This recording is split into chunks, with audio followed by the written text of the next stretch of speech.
Assalamualaikum warahmatullahi wabarakatuh. Bismillahirrahmanirrahim. Alhamdulillahirabbil alamin.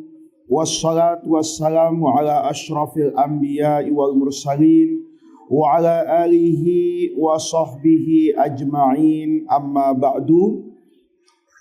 Wa min hadzal muntalaqi, al-muntalaq itu logika yang kita bahas pada pengajian sebelumnya, di mana peringatan Maulid Nabi besar Muhammad sallallahu alaihi wasallam itu diartikan sebagai ungkapan kecintaan kita kepada Rasulullah sallallahu alaihi wasallam.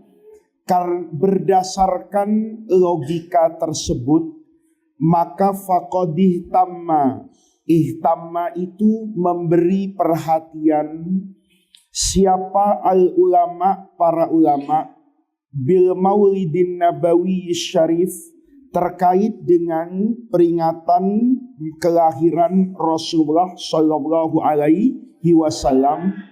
Wa allafu, dan mereka mengarang fistihbabil ihtifal, terkait dengan istihbab, anjuran atau kesunnahan, al-ihtifali bihi, anjuran untuk memperingati maulid tersebut. Mereka mengarang mu'allafatin. Apa mu'allafat itu? Karangan. Mu'allafatin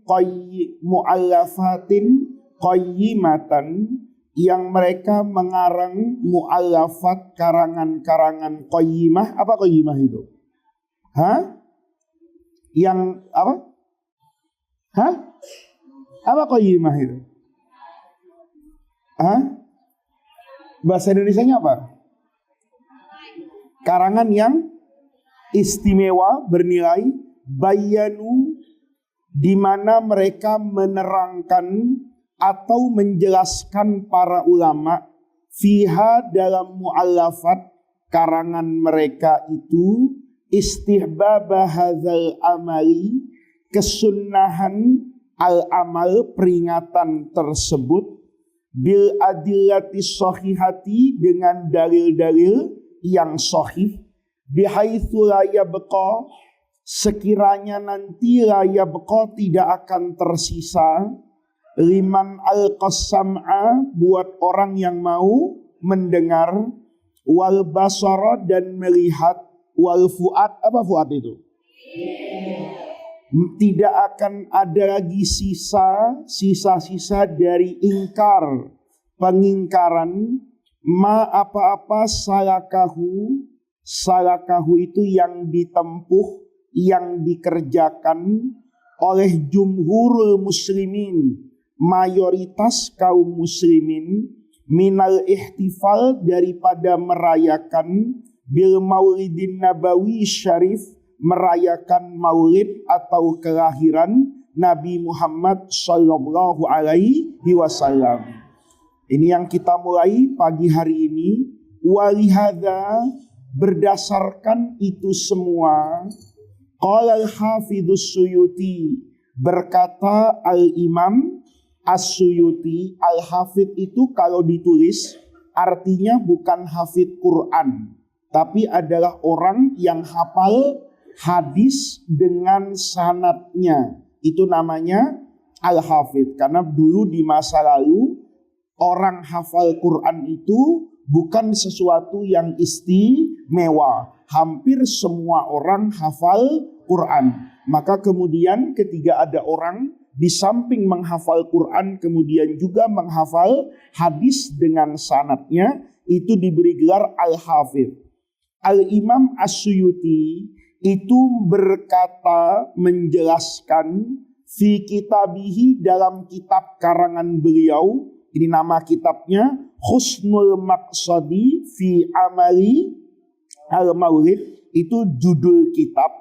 Ba'da su'alin, Setelah Imam As-Suyuti mengatakan ba'da su'alin, ketika ditanya soal rufi'a ilaihi yang disampaikan kepada beliau, ada satu pertanyaan yang disampaikan rufi'a ilaihi itu diajukan ilaihi kepada Imam As-Suyuti an amalil maulidin nabawiyyi, terkait dengan hukum merayakan maulid Nabi. Al-jawabu indi, ini kata Imam As-Suyuti, jawabannya menurut saya, anna asla amalil maulid, al-aslu di sini adalah prinsipnya. Secara prinsip, secara dasar, merayakan maulid Nabi alladzi huwa ijtima'un nas, yang isinya dalam perayaan maulid itu adalah ijtima'un nas. Apa ijtima'un nas itu? Berkumpulnya orang banyak, wa qira'atu ma tayassara minal Qur'an, kemudian di dalamnya juga ada pembacaan Al-Quran, kemudian wa riwayatul akhbar. Apa riwayat itu? Wa riwayatul akhbar, membaca al-akhbar, hadis atau kisah, al-waridah, kisah-kisah yang datang, artinya yang diriwayatkan, fi mabda'i amrin nabi, pada awal, mabda' itu awal, amrin nabi, awal kehidupan Rasulullah. Jadi kalau baca maulid itu sebetulnya kita sedang meriwayatkan, menyampaikan al-akhbar, kisah-kisah al-waridah yang terjadi fi mabda'i amrin nabi, mulai dari awal kehidupan Rasulullah, wama, dan apa-apa waqa'a yang terjadi fi maulidihi, pada hari kelahiran Nabi asyarif yang mulia, minal ayat, daripada apa ayat itu? Bukan ayat Quran ini. Tanda-tanda. Jadi kamu tahu kan, ya, orang itu sama Allah itu kadang-kadang diberi tanda. Yang tanda itu menunjukkan kepada keistimewaan.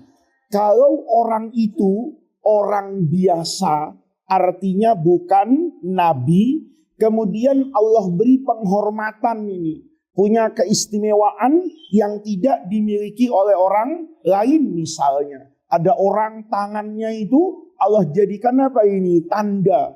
Ada orang sakit, asal dielus sama orang itu langsung apa itu? Sembuh.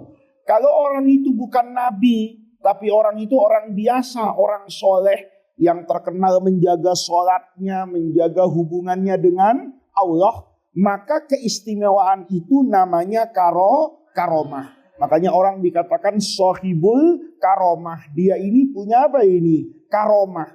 Al-karom itu tahu karom? Karom itu kan kedermawanan. Dari dermawannya Allah, Allah kasih orang tersebut rezeki yang luar biasa. Misalnya kan ada orang punya apa itu? Karomah. Kadang-kadang pagi masih di sini, tahu-tahu ada orang lain melihat orang itu di tempat yang sama. Padahal orangnya cuma berapa itu? Satu. Maka itu Allah kasih namanya apa itu? Karomah. Ada orang misalnya tidak punya mobil, subuh-subuh tadi hujan, dia jalan dari rumahnya untuk ngajar kemana itu? Ke masjid. Tanpa payung, tanpa jaket, orangnya tidak apa itu? Tidak basah. Itu namanya apa itu? Karomah. Kalau nanti karomah ini ternyata orangnya di kemudian hari jadi apa itu? Jadi nabi. Makanya yang istimewa ini bukan lagi namanya karomah, tapi namanya irhas. Pakai hamzah, ya. Hamzah, ro, ha, alif, ya. Irhas. Kemudian shad. Kalau dijamakkan jadi irhasat. Nanti kalau kamu baca buku sejarah hidupnya Rasulullah, maka nanti ada bab namanya irhasatun nubuwah. Irhas itu adalah perkara istimewa yang mengiringi kehidupan seseorang yang kemudian nanti jadi apa itu? Jadi nabi. Itu namanya irhas. Kayak contohnya apa itu? Rasulullah itu ketika diminta oleh Sayyidatuna Khadijah untuk dagang, ya dagang rihlat asyita'i wassaif. Nabi itu dagang ke Damaskus, ke Syria. Itu orang yang ikut di kafilah dagang Rasulullah itu terkejut. Kenapa? Karena sepanjang jalan Rasulullah itu dengan rombongan nggak kepanasan. Kenapa nggak kepanasan? Awannya ikut. Enak nggak kalau gitu? Nah, kamu jalan kemana saja, awannya ikut itu. Ya, maka kelihatannya apa itu? Adem. Ini namanya irhasotun nubuwah. Apalagi yang pernah kamu dengar? Hah?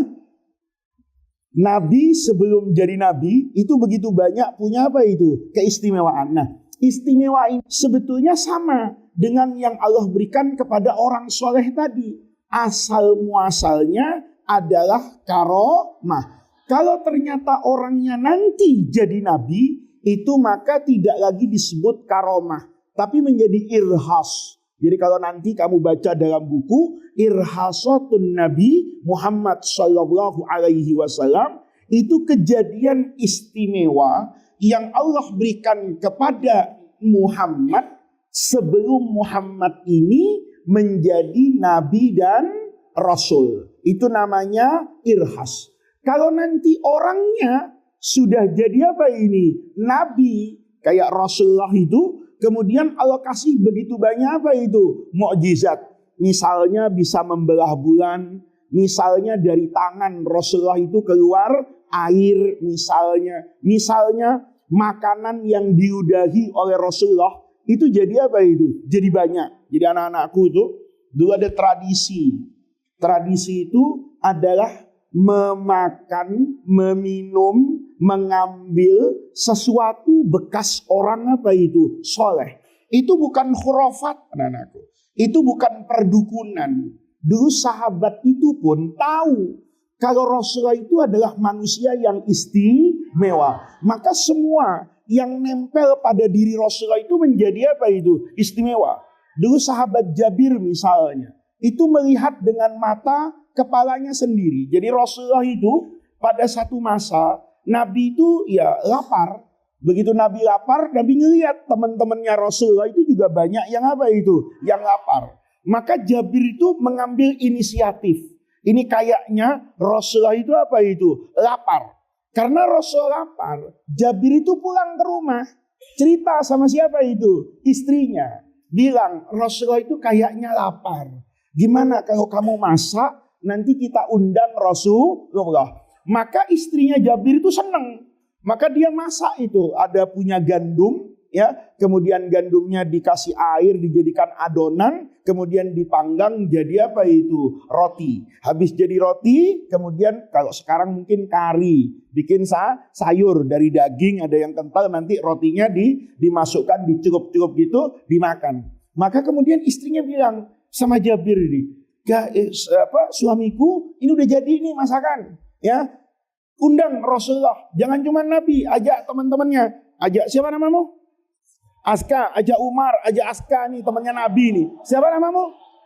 Katakan dia disuruh 10 orang. Maka Jabir ngomong nih, ya Rasulullah, di rumah istrinya udah wanti-wanti loh. Suamiku ingat ya, kalau nanti ngajak orang jangan lebih dari 10 orang. Jangan malu-maluin saya. Nanti datang tahu-tahu sekelas 6, ya kan? Padahal makanannya cuma cukup untuk 10 orang. Maka kemudian kata Jabir ngomong ke Rasulullah, ya Rasulullah, istri saya sudah memasak di rumah. Nah, kami ingin Rasulullah untuk datang bersama dengan beberapa orang. Jabir ngomong, ya, dengan beberapa orang. Bayangannya Jabir, Nabi ngajak Sayyidina Abu Bakar, Umar, Utsman, Ali lah gitu. Tiba-tiba belum Jabir selesai ngomong, Rasulullah teriak gitu. Sama semua yang ada di masjid. Kata Nabi, ayyuhan nas, katanya, ini Jabir yang azim alaina ini, azumah ini punya apa ini? Pesta, ya. Maka ayo kita sekarang berhenti ngaji, makan dulu ke rumah siapa ini? Jabir. Jabir itu pucat mukanya gitu loh. Karena dia merasa ini masalah 2 kali ini. Sampai di sana dia pasti malu karena makanannya sedikit. Nanti selesai makan pasti digetok sama istrinya ini. Ya kenapa? Karena ngundang orang nggak kira-kira. Maka Jabir itu mukanya pucat, grogi. Rasul kan tadi subuh kita ngaji, bil mukminin raufun rahim. Ngelihat Jabir ini tampangnya kayak kamu nggak bayaran setahun, ya kan? Mukanya itu betul-betul apa ini? Ketakutan. Maka kemudian dipanggil, malaka ya Jabir. Kenapa Jabir? Kok kamu mukanya begitu? Begini Rasulullah. Saya tadi mau memotong ucapan Nabi kayaknya nggak sopan. Karena Nabi sedang apa itu? Bicara. Tapi saya kaget betul. Karena Nabi kok ngajak semua orang itu. Ini orang-orang di luar masjid ngambil sendal mungkin. Ya kan? Dia ngomong sama Nabi. Kata istri saya, makanannya cuma cukup untuk 10 ya Rasulullah. Itu tadi yang yang kau undang. Itu bukan 10 orang ya Rasulullah. 1 batalion itu. Untuk apa itu? Untuk perang melawan makanan saya. Kata Nabi, sudahlah Jabir. Yang kayak gitu tuh gak usah dipikirin. Kata siapa ini? Rasulullah. Kau pulang cepat sama istrimu. Siapkan makanan itu di meja makan. Jangan lagi di dapur. Ya, supaya nanti, ingat Jabir ya, makanan itu jangan disentuh siapapun sebelum saya datang. Kata Jabir, ya tenang dia. Karena yakin dengan Rasulullah. Pulang dia. Begitu pulang, bilang sama istrinya. Istriku, Rasulullah mengajak semua yang ikut ngaji tadi. Kata istrinya, innalillahi wa inna ilaihi raji'un. Kan gua udah bilang, kata bini lu budak kan gitu kan. 10 orang. Ya bagaimana? Rasulullah tiba-tiba langsung apa itu? Ngajak. Apa ada yang berani bermaksiat kepada perintah siapa itu? Rasul. Tapi Nabi pesan, nanti makanan suruh dihidangkan, ditutup, jangan disentuh, jangan dikeluarkan sebelum Rasulullah datang. Jadi orang-orang itu kan berangkat duluan sampai di rumah Jabir, disuruh aja berdiri kalau di pendopo dan disuruh masuk, nunggu siapa itu? Rasulullah. Begitu sampai Nabi, kata Nabi, mana Jabir? Roti sama karinya itu Rasulullah di meja makan. Diangkat sama Jabir. Diapakan itu? Diudahin sama Rasulullah. Panggil semuanya. Jabir itu heran. Setiap roti itu diambil, yang ada itu nggak berkurang. Ya, bukan sulap, bukan sihir ini, ya kan? Bukan sulap, bukan sihir. Nih, misalnya ini roti ini. Tiap orang ngambil itu tiba pek langsung ada lagi. Pek ada lagi. Itu yang namanya sayur diangkat satu-satu, itu tidak berkurang sedikit pun. Ya karena malaikat Jibril pasang pipa GoFood itu dari mana itu? Mengerahkan sebuah Gojek yang ada di dalam surga. Semua malaikat Israel, Munkar wa Nakir, Raqib, Atid, udah lo berhenti dulu katanya ya. Ini ada tugas ini. Nyambung makanan. Kata Jabir, fawallahi, tidak pernah ada satu tangan mengangkat makanan itu kecuali makanan yang diangkat itu langsung ada gantinya. Itu bibarokati ludahnya Rasulullah. Jadi nanti siang, kalau kamu makan di dapur, ya kan? Kamu makan di dapur, ya kan? Biasanya pakai apa itu? Nampan. Cukupnya untuk berapa orang biasanya? 4 atau 3 orang. Kamu ambil saja seukuran 4 orang, panggil teman-temannya, udah nggak usah ke dapur, cukup ini.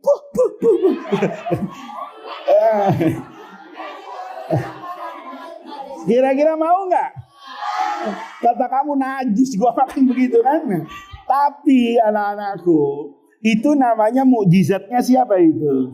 Rasulullah Shallallahu Alaihi Wasallam. Nah, yang istimewa itu kalau orangnya jadi nabi, namanya mukjizat. Kalau sebelum jadi nabi, namanya irhas. Kalau orang itu orang soleh, namanya karomah. Kalau orang itu orang bejat, tapi istimewa, itu namanya ihanah. Tahu ihanah? Itu Allah akan hinakan sebetulnya. Jadi kamu hati-hati nih. Ya, ada orang kadang-kadang nggak sholat, nggak puasa, jadi dukun, itu luar biasa kesaktiannya. Nah, itu dalam agama namanya ihanah, itu namanya istidraj. Hati-hati. Tahu istidraj? Ya, orang tuh dibiarkan, ya, semakin kafir, semakin jauh, tapi semakin hebat. Nanti kalau sudah sampai pada puncak kekufurannya, sudah sampai melampaui batasnya, akhadnahu baghtatan. Nah, kalau akan ambil seketiga, maka apa yang dia bangun puluhan tahun itu langsung menjadi apa itu? Hilang. Ini anak-anakku ya, sekedar bercerita tentang minal ayat ya, keistimewaan Nabi waktu Nabi lahir. Apa istimewanya Rasulullah ketika lahir? Hah? Nabi itu lahir langsung disunat ya. Iya, sudah dalam keadaan apa itu? Suci bersih. Itu diantara minal ayat ya. Jadi Nabi ketika lahir itu juga di kota Mekah banyak orang melihat adanya apa itu? Sinar misalnya yang memancar bainal masyriqi wal maghrib. Itu juga minal ayat. Kamu nggak pernah kan lihat ada bayi terus tahu ada sinar di langit, ya kan? Nggak ada, ya. Itu adalah minal ayat. Kita ceritakan semua itu yang kayak kamu biasa baca di Barzanji, di Simtud Duror, Nabi lahirnya kayak apa, besarnya kayak apa, akhlaknya kayak apa. Thumma, setelah membaca al-akhbar al-waridati fi mabda'i amrin nabi wa ma waqa'a fi maulidihi asyarif minal ayat, thumma yumaddu. Yumaddu itu dihidangkan lahum, kepada yang hadir, tentunya lahum linnas, apa yang dihidangkan simatun, hidangan berupa makanan, yakulunahu, yang mereka kemudian ngapain itu? Makan dari hidangan itu. Orang maulid kan begitu, ya. Orang dikumpulin, kemudian dibuka dengan pembacaan Al-Quran. Habis itu kemudian bercerita tentang Nabi. Baik baca Barzanji, baca Simtud Duror, atau Mau'idhah hasanah. Kemudian setelah itu ngapain? Dikasih makan. Wayan sorifun. Apa yang sorif itu? Kemudian mereka bubar pulang ya dari perayaan Maulid itu min ghairi ziyadatin ala dzalika. Tanpa ada apa itu lagi? Tambahan. Hanya sebatas itu. Sebatas ingin mengungkapkan rasa sayang, rasa hormat, rasa gembira dengan Rasulullah Shallallahu Alaihi Wasallam. Karena rasa gembiranya orang berkumpul, karena rasa gembiranya mendengarkan Al-Quran yang dulu dibawa oleh Rasulullah, karena rasa cintanya orang jadi ingin tahu Nabi Muhammad tuh hidupnya kayak apa. Kan dibaca di dalam Barzanji, oh Nabi itu orang yang tidak sombong, ya, bisa naik sampai ke langit ketujuh, tapi turun ke bumi. Kemudian Rasulullah itu yaksifun alaihi. Kalau sendalnya Nabi itu mangap, maka Nabi itu nggak pernah nyuruh orang ngambil dengan kedua tangan mulianya. Nabi menjahit sendiri. Itu kan berarti kita sedang mempelajari keluhuran budi Rasulullah. Itu semua yang ada dalam pembacaan semua kitab-kitab yang berisi tentang Maulid Rasulullah.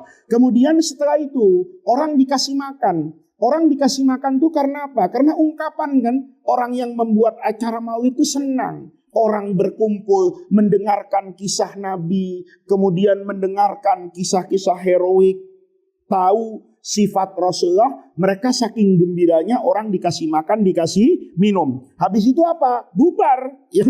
Maka kata Imam Asyuti, huwa al-ihtifal ini, Maulid Nabi ini, maka termasuk minal bidai.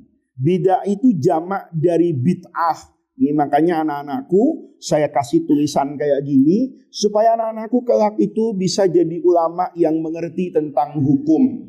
Jadi satu masalah itu kamu lihat, ini kan judulnya cuma perayaan Maulid, tapi kamu lihat cukup tebal saya tuliskan kepada kamu supaya kamu tahu nanti kalau jadi ulama menjawab hukum itu diuraikan sejelas-jelasnya dari sekian banyak aspek dan semuanya itu selaras dengan aturan main ilmu-ilmu yang ada di dalam Islam. Maka kata Imam Asyuti, huwa minal bidai, itu termasuk dari al-bid'ah. Nih anak-anakku kan sering dengar kata-kata bid'ah. Sekarang pun orang anak-anakku sering kadang-kadang menghakimi dan menghukumi sesuatu itu tidak linear, tidak selaras dengan ilmu hukum Islam. Coba misalnya, anak-anakku sekarang mungkin sering dengar, kalau ada orang ditanya, apa hukumnya ini? Lalu dijawab, hukumnya bid'ah. Padahal kalau orang belajar usul fikih, teori dasar hukum dalam Islam, Itu nggak ada hukum Islam yang namanya apa itu? Bid'ah. Kamu kan kalau baca di Mabadi Awaliyah, di Al-Bayan, di kitab fikih apapun misalnya, kamu kan tahu hukum itu Allah bagi berdasarkan dua sisi. Yang pertama sisi pelakunya, pelaku pekerjaan ini. Yang kedua pekerjaan itu sendiri. Kan hukum begitu. Sholat itu pekerjaan kan, maka pekerjaan ini perlu hukum. Sholatmu itu sah apa tidak? Sah misalnya. Kemudian sholat ini pasti ada yang melakukan kan. Namanya kamu. Dalam bahasa fikih itu mukallaf. Orang yang sudah kena apa itu? Taklif kewajiban. Maka orang tadi ketika saya tanya, kamu sholat subuh. Kalau kamu tidak sholat subuh itu hukumnya apa? Maka kamu harus tahu dulu kan. Oh, sholat subuh itu buat saya hukumnya adalah fardu wajib. Nanti fardu ini atau wajib ini kan terbagi lagi kan. Ada yang namanya fardu ainin, ada yang namanya fardu kifayah, dan seterusnya lah hukum itu anak-anakku. Maka hukum itu dalam Islam misalnya, itu kan dilihat dari aspek itunya. Kalau dilihat dari aspek pelakunya, maka ada ahkam yang namanya ahkam taklifiyah. Ahkam taklifiyah itu nggak keluar dari 5 hal.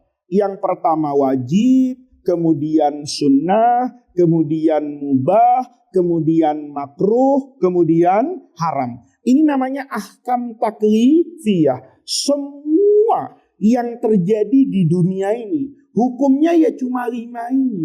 Nggak ada. Hukum itu kemudian namanya bid'ah, nggak ada. Hukum itu mesti begitu. Pekerjaan apapun, contohnya misalnya, ada orang kadang-kadang juga kurang dalam ilmunya. Ketika menafsirkan kalau acara pernikahan tuh an-nikahu sunnati. Untung dibaca sunnati. Kalau dibaca salah biasa an-nikahu santai. Itu bisa juga itu. Ya, an-nikahu, makanya dia jadi jomblo terus. An-nikahu sunnati. Tiba-tiba karena kurang dalam ilmunya, itu kemudian mengartikan nikah itu hukumnya sunnah. Itu tandanya ustadz tuh nggak ngaji beneran gitu. Nikah itu sunnah di situ konteksnya. Itu bukan sunnah hukum. Kamu ngajikan di Fathul Mu'in itu. Yang namanya sunnati di situ as-sunnah bil makna lughawi. Ma hiya sunnatu lughatan? As-sunnatu fil lughah itu artinya at-thariqah. Apa thariqah itu? Jalan. Nabi itu sedang bilang, nikah itu adalah jalan hidup saya. Kan semua orang tuh punya jalan hidupnya. Jalan hidup saya misalnya sekarang mengajar. Maka tugas mengajar, mencerdaskan anak bangsa, memberi pencerahan, menjadi lentera buat umat. Itu adalah jalan hidup saya.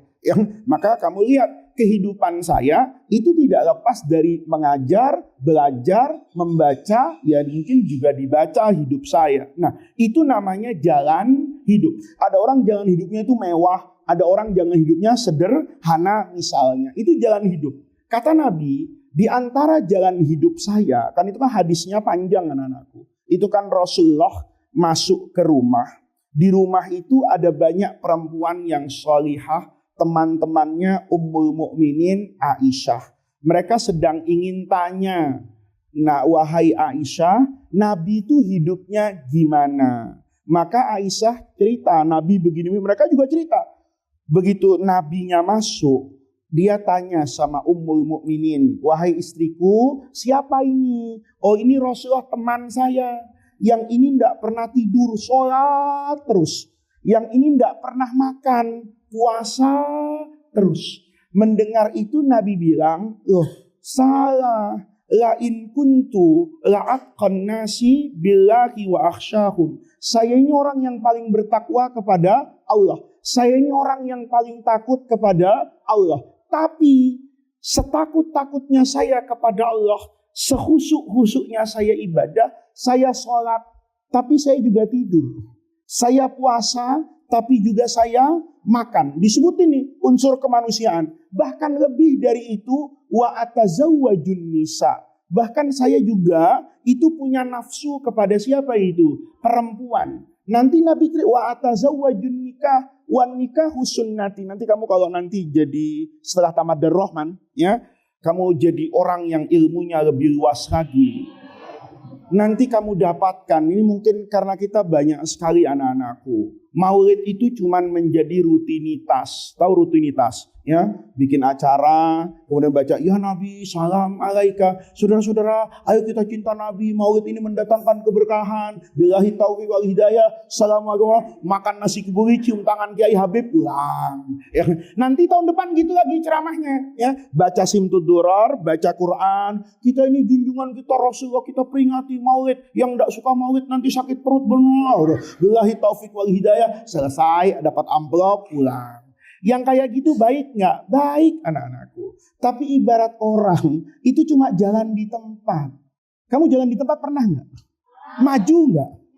Biar di sini keringetan, gini-gini. Tapi ya di situ-situ aja, ya nggak kemana-mana. Ditanya tentang Nabi juga pengetahuannya sangat-sangat apa itu? Terbatas anak-anakku. Ada apa yang ingin saya katakan? Nabi itu adalah manusia yang luar biasa. Dalam puncak keberagamaannya. Rasulullah itu tidak pernah melupakan kemanusiaan. Nabi itu tidak pernah. Hidupnya itu tidak seimbang. Coba kamu pikirkannya. Ini bedanya Nabi dengan kita. Nabi itu kalau sholat luar biasa. Nabi itu pernah sholat itu. Sholat sendiri tapi. Itu sholat Isya Nabi itu. Itu belum ruku rakaat pertama sudah subuh. Ini bayangin. Ya. Kamu coba nanti malam nih ya. Ya jangan di masjid, sholat di kamar sendiri. Ya begitu Isya itu, hayya 'alas shalah, hayya Allahu akbar, bismillahirrahmanirrahim. Selesai basmalah baca Al-Baqarah, ya kan? Begitu alif lam mim dzalika fangsurna 'alal qaumil kafirin. Tarik lagi surah Ali Imran, tarik lagi An-Nisa terus. Itu baru sadar kalau belum ruku itu ketika mendengar azan apa itu? Subuh. Begitu Allahu akbar, Allah astagfirullah subuh. Baru kemudian apa itu? Ruku. Kau bisa bayangin. Orang kayak gitu itu gimana ya sholatnya. Tapi itulah yang dikerjakan oleh siapa itu? Rasulullah. Rasulullah itu seminimal-minimalnya sholat duhur. Itu 1 rakaat pertama. Itu cara Nabi sholat duhur itu. Yaqra'u minna qadra khamsina ayat. Itu kayak orang baca 50 ayat. Berarti Nabi kalau sholat duhur. Itu rakaat pertama itu baca amma yatasa'alun. Bukan cuma itu. Wa yarka'u qadra qiyamihi. Subhana rabbiyal aziminya itu. Ya sama panjangnya dengan amma yatasa'alun. Bisa bayangin tuh. Itu salat duhur tuh. Nanti sujudnya itu juga begitu. Kalau saya praktekkan di Darrahman sholat kayak gitu, yakin kamu habis sujud nggak bangun lagi itu. Sudah langsung gua nyerah deh katanya. Nggak kenal. Sholat sepanjang itu. Dan itu bukan sekali 2 kali. Itu memang kebiasaan siapa itu? Rasul. Nabi kalau sudah sholat anak-anakku. Kenapa bisa kayak begitu? Kan kuncinya satu sebetulnya. Karena dia tenggelam dalam cintanya kepada Allah. Sama toh? Kamu kalau sedang bersama orang yang kamu cintai. Ada laki-laki ganteng cinta sama kamu. Itu jalan-jalan sehari gak terasa kan? Gak terasa kalau sama orang yang kamu cintai. Dia jalan kaki nih dari sini sampai ke Baduy di Banten, ya ujung kulon. Kemarin tadi kan melihatnya itu apa? Pom bensin, Alfamart, gedung. Tahu-tahu ketemu badak depan mukamu. Kok ada badak di sini? Nggak sadar kamu. Jalan dari mana itu? Dari Jagakarsa sampai kemana itu? Ke ujung kulon. Terasa nggak? Nggak terasa. Kalau jalan sama orang yang kamu cintai. Tapi kalau nggak kamu cintai, kamu jalan semenit aja udah. Sudah nggak mandi, sudah bau, sudah nggak ganteng. Paham maksud saya? Itu Nabi tenggelam dalam kecintaannya kepada Allah. Tapi kan kamu baca dalam bukan satu hadis, banyak hadis. 1 ketiga, Nabi yang sholatnya kayak gitu. Tiba-tiba Nabi itu sholatnya jadi kayak kamu. Rakaat pertama inna a'toina, rakaat kedua. Iya kan? Itu surah dengan rating tertinggi sedunia. Ya. Aktsarus surah qiraatan wa hifdzan ladal muslimin. Itu inna a'toina sama qul. Nabi sholatnya kayak gitu anak-anak. Maka sahabat tuh agak-agak kaget. Kok inna a'toina? Kok qul? Selesai sholat ada tuh sahabat yang berani nanya kepada siapa itu? Rasul, Nabi. Kok diskonnya ekstrim banget? Diskon itu kan 20% gitu ya. Dari amma yatasaalun pindah ke wasama idzatil burud misalnya. Atau minimal wadduha lah. Loh ini kok ekstrim banget. Dari amma yatasaalun langsung inna a'tahina. Ada apa ya Rasulullah? Kata Nabi, saya tadi waktu sholat itu ingin seperti biasanya. Nggak ada yang berubah dari keinginan saya. Tiba-tiba selesai saya baca suratul Fatihah, saya mau baca surah yang panjang, saya mendengar tangisan bayi di belakang. Buka ussobi itu ka'annahu yunadini. Seolah-olah anak bayi itu memanggil Rasulullah, Nabi, emak gua di belakang jadi makmum. Sholatnya jangan lama-lama, kata bayi ini. Saya haus. Kalau ibu saya diajak surah Al-Baqarah, dehidrasi saya ya Rasulullah. Paham? Lihat, Nabi sholatnya khusyuk gak? Khusyuk. Tapi dalam kehusuannya Rasulullah, itu tidak pernah Nabi dalam beragama, itu mengesampingkan kemanusiaan. Kamu kadang-kadang belagu kan? Ya ponakan Nabi bukan, sholat juga jarang-jarang. Sekali sholat di depan umum belagu, baca Yasin. Ya, baca Yasin di mana? Di bandara. Orang mau terbang, di imamnya toto Yasin, kata jemaah, wah hangus tiket kita semua ini. Kenapa? Nanti selesai sholat pesawatnya sudah apa itu? Terbang. Lihat anak-anakku. Betapa Rasulullah itu adalah orang yang luar biasa. Nah, ketika kamu cerita kayak gitu di Maulid Nabi misalnya, itu kan akan mendatangkan apa itu? Manfaat. Pekerjaan ini disebut apa? Bid'ah. Nggak pernah terjadi di masa sebelumnya orang dikumpulkan baca kisah Nabi misalnya. Seperti yang kita lakukan hari ini. Maka itu disebut bid'ah. Apa itu bid'ah? Bid'ah itu bukan hukum. Bid'ah itu sedang menjelaskan bahwa bid'ah itu sama kayak Allah itu di dalam Al-Quran. Itu Allah kan disifati dengan badi'us samawat. Allah itu bukan cuma khaliqus samawati wal ardi, tapi badi'us samawat. Apa badi? Badi itu adalah kreator. Orang yang menciptakan sesuatu tanpa ada contoh sebelumnya, itu namanya badi. Pekerjaannya namanya bid'ah. Lihat. Pesawat misalnya, itu bukan bid'ah anak-anak. Kenapa bukan bid'ah? Karena pesawat itu niru apa? Niru burung. Manusia itu ngelihat burung kan. Coba kamu lihat nanti. Ilmu navigasi pesawat itu sama dengan ilmunya apa itu? Burung. Bagaimana burung itu merentangkan sayapnya. Bagaimana sayap di burung itu bisa naik dan turun misalnya. Burung itu ngeremnya gimana? Kamu kan nggak tahu kan? Ya, tapi burung bisa ngerem nggak? Bisa, buktinya berhenti. Kan gitu kan? Kalau kuda ngeremnya jelas. Ditarik lehernya, kakinya nempel tanah kan. Kalau burung bisa ngerem pakai kakinya? Nggak bisa. Buang di udara, cara ngeremnya gimana? Oh ngelihat. Orang itu ternyata sayapnya dikepak begini.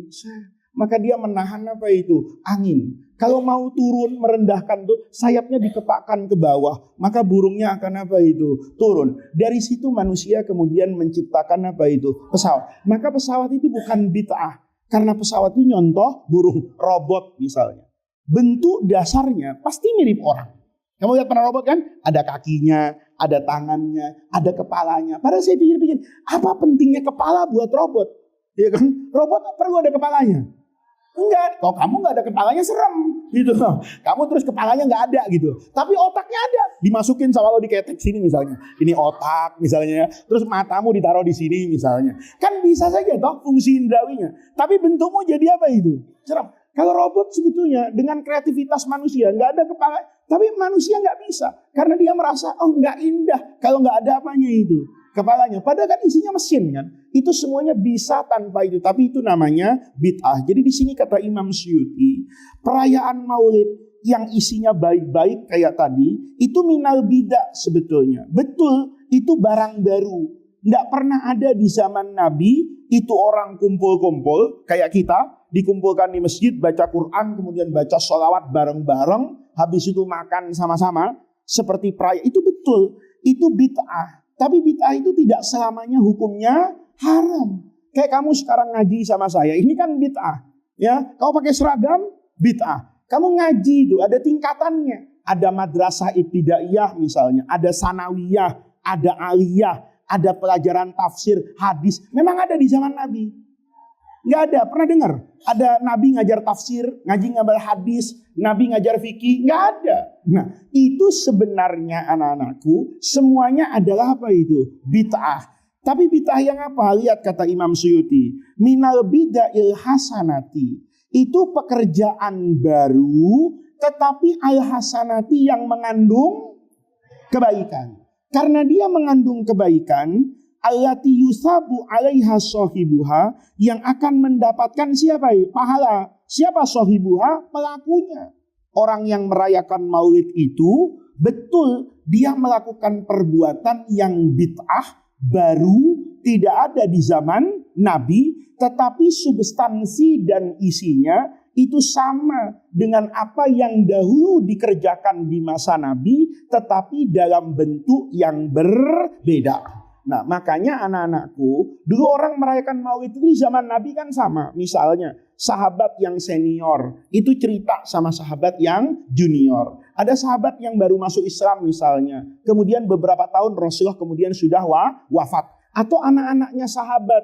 Anaknya Sayyidina Abu Bakar, anaknya Sayyidina Umar, yang bertanya kepada bapaknya, "Sif lana ya abana, sif gambarkan kepada kami. Gimana dulu Rasulullah?" Umar cerita. Nabi dulu begini, Nabi dulu begini. Abu Hurairah bercerita, Nabi dulu begini, begini. Kan sama toh dengan apa yang kau baca di Barzanji. Dengan sama yang dibaca dalam apa yang kau baca di dalam Simtud Durrah. Kalau itu berbentuk syair, nanti kamu akan belajar. Ya, bahwa sahabat itu biasa memuji Rasulullah itu dengan apa itu? Syair. Saya cerita kemarin misalnya waktu Maulid di sini, Sayyidina Hasan bilang, "Wa ajmalu minka lam taraqattu aini wa ahsanu minka lam talidin nisa'u khuliqta mubarra'an min kulli aibin ka'annaka qad khuliqta kama tasya." Nanti Sayyidina Hasan juga mengajar Rasul, "Ya rukna mu'tamadin wa ismata la'idin." Terus di sana. Itu adalah satu kebiasaan. Nah, ini anak-anakku, Maulid dalam bentuk kita betul minal bidah, tapi isinya kebaikan, maka akan dapat apa itu? Pahala. Kenapa? Lima fihi. Karena lima fil maulid, karena di dalam perayaan Nabi itu ada min ta'zim. Apa ta'zim itu? Pengagungan qadrin Nabi, kedudukan Nabi. Kita mengagungkan makomnya Rasulullah, kedudukan Rasulullah. Wa izharil faroh. Apa izhar itu? Menunjukkan. Al-faroh itu kegembiraan. Wal istibsar, keceriaan. Bimaulidihi asyarif. Dengan apa itu? Dengan kelahiran Nabi yang mulia. Fa'in qilalana.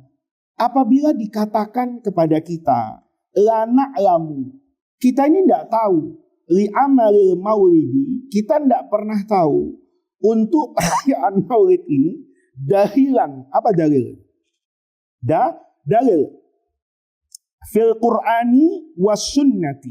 Kita nggak pernah tahu ada dalil di Quran yang menyuruh orang ayuhan nas yang bikin perayaan maulid Nabi misalnya. Kan nggak ada di situ. Quran juga nggak ada. Wa amalis sahabah. Sahabat juga nggak pernah bikin perayaan maulid seperti kita. Kulna. Maka yang kita jawab, yang pertama ini, nafyul ilmi. Menafikan al-ilmi, pengetahuan, itu la yalzam. Tidak selamanya, tidak la yalzam, itu tidak harus. Minhu daripada nafyul ilmi, itu nafyul wujud. Ini terjemahan sederhananya. Ketidaktahuan itu bukan berarti ketiadaan. Kayak saya bilang, kamu tahu nggak di Jakarta itu misalnya ada kampung namanya A. Kamu bilang nggak tahu. Ketika kamu bilang nggak tahu, itu bukan berarti nggak ada. Kamu saja yang tidak tahu. Jadi kalau ada orang bilang, oh Maulid Nabi itu nggak ada dalilnya, bukan nggak ada dalilnya, tapi dia yang tidak tahu. Ketidaktahuan itu la yalzam, tidak selalu berujung kepada ketiadaan.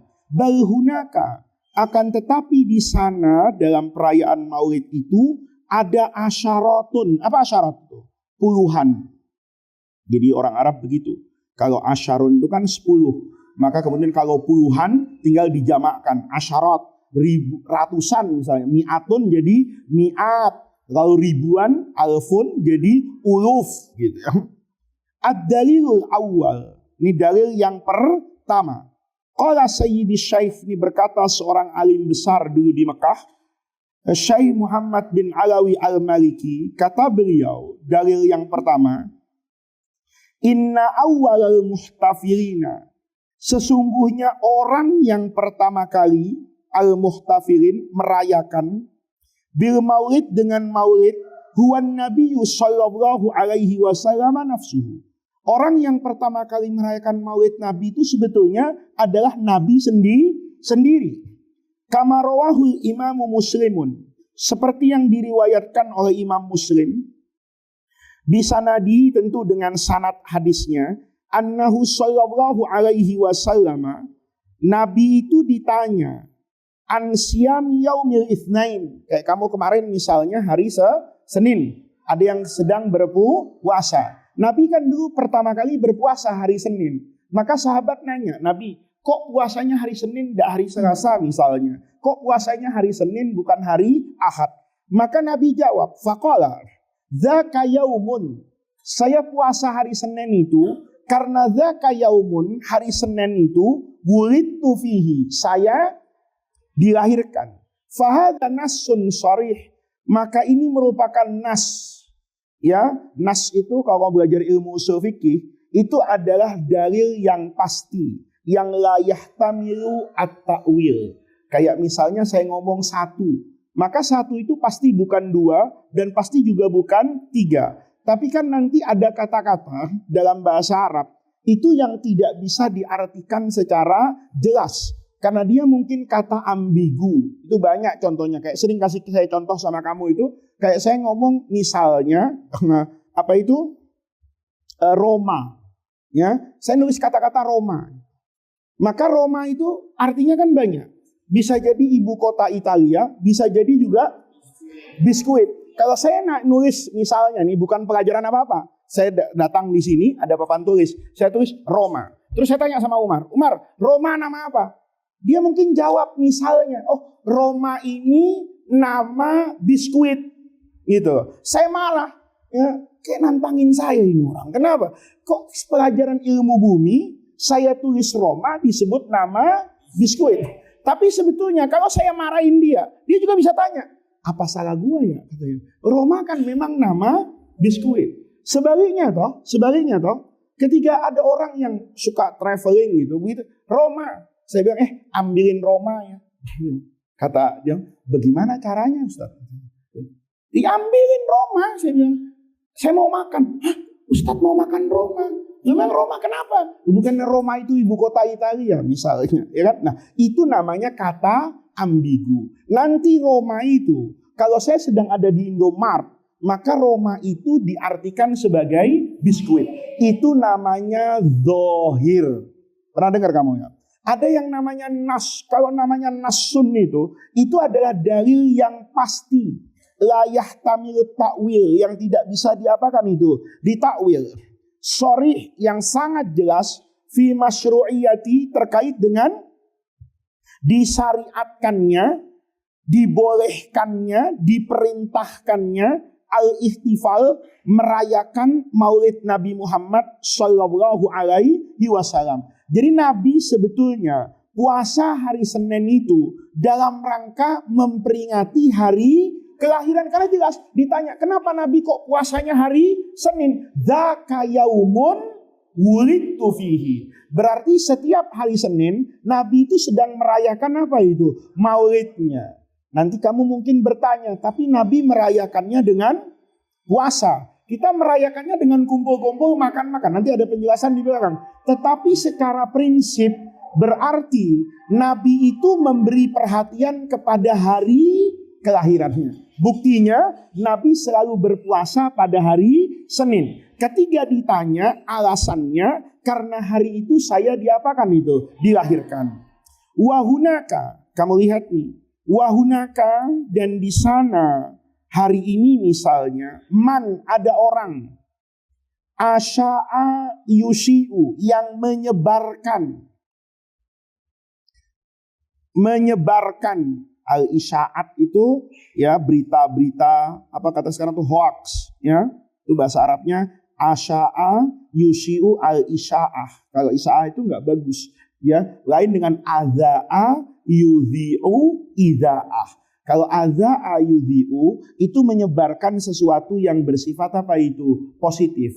Tapi kalau asya'a yusyi'u itu lebih kepada gosip misalnya, ya. Ada orang yang asya'a menyebarkan bi anna awwala man ihtafala, bahwa orang yang pertama kali ihtafala memperingati bihi bil maulid itu adalah Al-Fatimiyun, dinasti Fatimiyah di Mesir. Ini untuk mengaitkan bahwa maulid itu tradisi Syiah. Karena dulu yang berkuasa di Mesir itu namanya dinasti Fatimiyah. Itu memiliki paham keagamaan Syiah. Makanya ngasih nama universitas tua itu adalah Al-Azhar. Itu bertabarruk dengan Sayyidah Fatimah Az-Zahra. Maka universitas itu dinamakan Al-Azhar. Jadi kelahiran Al-Azhar dulu itu memang dilahirkan oleh dinasti Fatimiyah untuk mengembangkan pemahaman yang punya paham mendekati kepada pemahaman Syiah. Nanti di masa Daulatul Mamalik pada puncaknya itu adalah Salahuddin Al-Ayyubi, itu merubah kekuasaan Daulatul Mamalik yang ada di Mesir itu dari tawajuh keagamaannya, paham keagamaannya Syiah, kemudian menjadi Ahlus Sunnah wal Jamaah sampai hari ini. Fahada, kalau ada orang yang bilang orang yang pertama kali itu merayakan Maulid itu adalah dinasti Fatimiyah, ini sebetulnya jahlun. Apa jahlun itu? Bodoh, ketidaktahuan sejarah, auta'ami, atau apa? Al-a'ma, buta, anil haqqi, atau buta anil haqqi dari kebenaran, atau buta sejarah maksudnya. Walau salamna, ini kamu lihat, walau salamna, kalau kita harus terima farodon, ya farodon itu anggap saja kita terima, wajadalan dalam berdiskusi ini, kita terima saja ya tidak apa-apa. Memang yang pertama kali misalnya dinasti Fatimiyah yang buat. Famal mani, apa yang mencegah kita min annahtafila bil maulidin nabawi syarif. Kalau kita pun harus merayakan maulid. Ini saya ingin katakan gini anak-anakku. Ada misalnya pekerjaan. Pekerjaan itu yang buat orang yang tidak baik. Tapi pekerjaannya baik. Apa kemudian kita tidak boleh meniru pekerjaan yang dibuat oleh orang yang tidak baik? Kalau pekerjaan itu menjadi pekerjaan yang baik. Logikanya sederhana anak-anak. Kalau misalnya sholat berjamaah di satu masjid, tiba-tiba imamnya copet, ya kan, makmumnya garong misalnya. Kebetulan itu kampung copet, kampung begal. Kamu lewat situ. Apa kemudian kamu melarang kamu menjadi sholat di masjid? Enggak kan? Kenapa? Karena kita tahu yang sholat berjamaah di kita, ya kok kamu kan orang baik semua di masjid. Tapi kalau di luar pesantren, kamu masuk masjid, itu kan campur-campur itu. Apa tuh? Oh, saya nggak mau sholat di masjid itu. Kenapa? Ada copetnya di situ. Lah, kalau semua orang berpedoman kayak seperti itu, maka orang nggak akan pernah bisa melakukan kebaikan. Karena dalam kebaikan itu pasti bercampur. Tetapi yang dilihat itu bukan sekedar pelakunya. Pekerjaannya itu baik atau tidak baik. Jangan melihat siapa yang melakukan pekerjaan itu. Itu maksudnya. Kalau seandainya kita terima, katakanlah sudah tidak usah berdebat. Memang iya, yang pertama kali merayakan Maulid itu adalah dinasti Fatimiyah Syiah yang ada di Mesir. Pertanyaannya, apa yang membuat kita kemudian terlarang untuk meniru mereka? Sementara waqadi'tana, apa i'tana itu? Ihtamma. Sementara qadi'tana telah memberi perhatian bihi terkait perayaan Maulid. Sementara perayaan Maulid ini sudah diberi perhatian annasu oleh umat manusia. Kurunan. Apa kurunan itu? Madidah apa? Apa kornun? Abad. Kalau kurunan berabad-abad. Madidan panjang. Ini sebenarnya bahasa Arabnya indah. Jadi saya kasih uslub gini supaya kamu nanti kalau ngomong tuh indah. Bukan kurunan misalnya tawilah. Nggak ada yang salah. Ayam tawilah itu tidak ada salah. Tapi lebih fasih mengatakan madidah. Madida itu kan kayak famadda khurtumahu. Ingat kan? Pelajaran apa itu? Mutala apa judulnya? Alfil. Kan famadda khurtumahu. Apa madda itu? Memanjangkan belalainya. Makanya kemudian orang Arab itu menjadi keindahan. Jadi kalau bisa panjang banget itu dari madda ya muddu. Maka dikatakan Madinah. Sementara umat manusia ini telah memberi perhatian pada perayaan Maulid. Kurunan Madinatan berabad-abad lamanya. Wa allafal ulama. Dan telah mengarang siapa al-ulama, para ulama al-ajla yang mulia. Al-kutuba, kitab-kitab al-mutakhassisah yang dikhususkan fihi, yang dikhususkan untuk membahas tentang maulid Nabi. Ini lihat, ini ulama-ulama yang saya sebut ini ulama yang terkenal dalam sejarah Islam. Ya, kalau Barzanji, kalau Simtud Duror itu terkenal anak-anakku, tetapi terbatas pada ilmu yang terkait dengan maulid Nabi. Tapi ulama ini adalah a'immah yang memiliki rekam jejak ilmu yang luar biasa dalam perjalanan Islam. Yang pertama misalnya, kamu lihat Al-Imamul Hafidhu Abdurrahman. Ingat kalau Al-Hafidh itu artinya penguasaan terhadap hadis. Abdurrahman ibn Aliyin Asy-Syahiri bibnil Jauzi. Kamu nanti kalau baca buku apapun itu akan bertemu dengan ulama yang disebut dengan Ibnul Jauzi. Nama aslinya itu Abdurrahman bin Ali. Itu wa mauliduhu masyhur. Beliau itu punya karangan dalam banyak disiplin ilmu seperti hadis, tafsir misalnya. Tetapi beliau juga punya karangan khusus tentang maulid Nabi yang beliau namakan Al-Urus. Apa Al-Urus itu? Pengantin. Ya, pengantin itu kan berarti mulia, wangi, bagus. Kamu gak pernah kan lihat pengantin dekil? Jadi ketika datang di satu acara, itu kan sebetulnya semuanya sama-sama dandan kan? Yang datang, yang diundang itu juga dandan, yang mengundang, tapi pasti orang yang nikah hari itu, kan itu ada pada puncak dandanannya. Kamu juga nggak boleh loh datang ke pengantin itu ngalahkan pengantinnya, ya kan?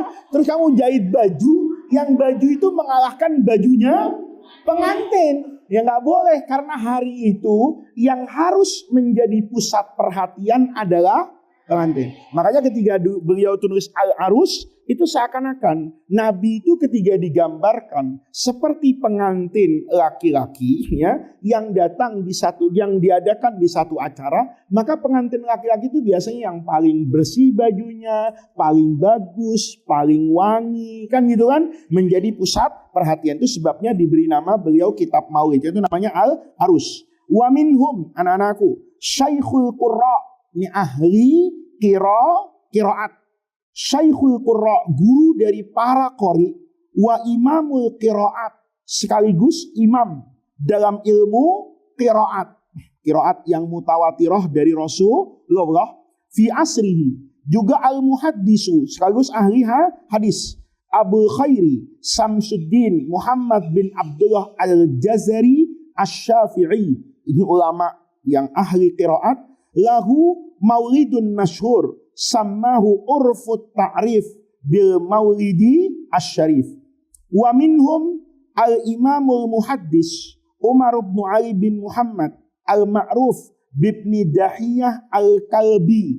Ingat kan pernah saya jelasin, orang Arab tuh ngasih nama orang ya, itu bukan untuk dirinya tapi untuk orang lain, nakutin. Maka kakek Nabi itu ada namanya Kilab, bukan kalbun, Kilab, anjing-anjing kan gitu kan. Nah, Arab biasa ngasih nama begitu. Kamu lihat Abu Sufyan itu namanya Soher, ya. Soher bapaknya namanya Harb.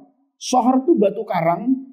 Ya, Abu Sufyan itu namanya Soher, batu karang. Bapaknya namanya Harb, tukang berantem, ya kan? Kau bisa bayangin kan? Pantes dia jadi pemimpinku Quraisy. Kenapa? Karena dianya itu seteguh karang, bapaknya tukang berantem. Kau bisa bayangin tuh, kayak apa keluarga itu, ya? Misalnya Mu'az, sahabat Nabi itu, bapaknya namanya apa itu? Jabal, gunung, gitu. Ada orang namanya, orang Arab biasa kasih nama Asad, Macan misalnya. Kita nggak biasa kan. Masa orang dikasih nama misalnya Macan bin Kambing, kan nggak mungkin gitu. Nah, itu anak-anakku karena tradisi orang Arab. Itu namanya budaya Arab, bukan budaya Islam.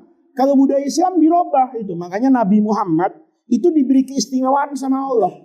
Itu nama Nabi Muhammad itu jadi mukjizat loh namanya. Karena sebelum ada Rasulullah, tidak ada orang di dunia ini yang namanya Muhammad. Orang yang namanya Musa ada, orang yang namanya Isa ada, orang yang namanya Umar ada, buktinya Sayyidina Umar. Orang yang namanya Ali ada, buktinya Sayyidina Ali. Tapi tidak ada orang yang kemudian namanya itu jadi Muhammad. Dan hebatnya nama Nabi itu dipakai tabarruk. Banyak orang laki-laki kan namanya murakab. Kayak saya misalnya, saya lebih dipanggil Faiz. Padahal nama saya Muhammad. Gak ada yang panggil saya Muhammad enggak. Karena orang tahu Muhammad itu tabarruk. Itu kan begitu hebatnya Rasulullah. Sementara orang lain gak ada. Misalnya ya orang Yahudi misalnya namanya Alexander. Gak ada. Musa Alexander gak ada. Gitu. Ya kan artinya namanya terlepas. Nama Isa misalnya. Itu juga tidak populer di kalangan siapa itu umat Kristiani. Tetapi nama Muhammad itu menjadi mukjizat tersendiri buat Rasulullah Shallallahu Alaihi Wasallam. Maka semenjak itu nama orang Islam itu jadi berubah, jadi baik-baik. Yang artinya kenapa begitu Nabi dikasih nama Muhammad kan ditanya, yang kasih nama siapa? Kakeknya Abdul Muthalib. Abdul Muthalib Sayyidu Quraisy. Kenapa kok ngasih nama cucumu itu Muhammad? Muhammad itu kan mubalaghah li ayyuhmada fis sama'i wal ardi. Saya kepengen cucu saya itu dipuji di langit dan dipuji.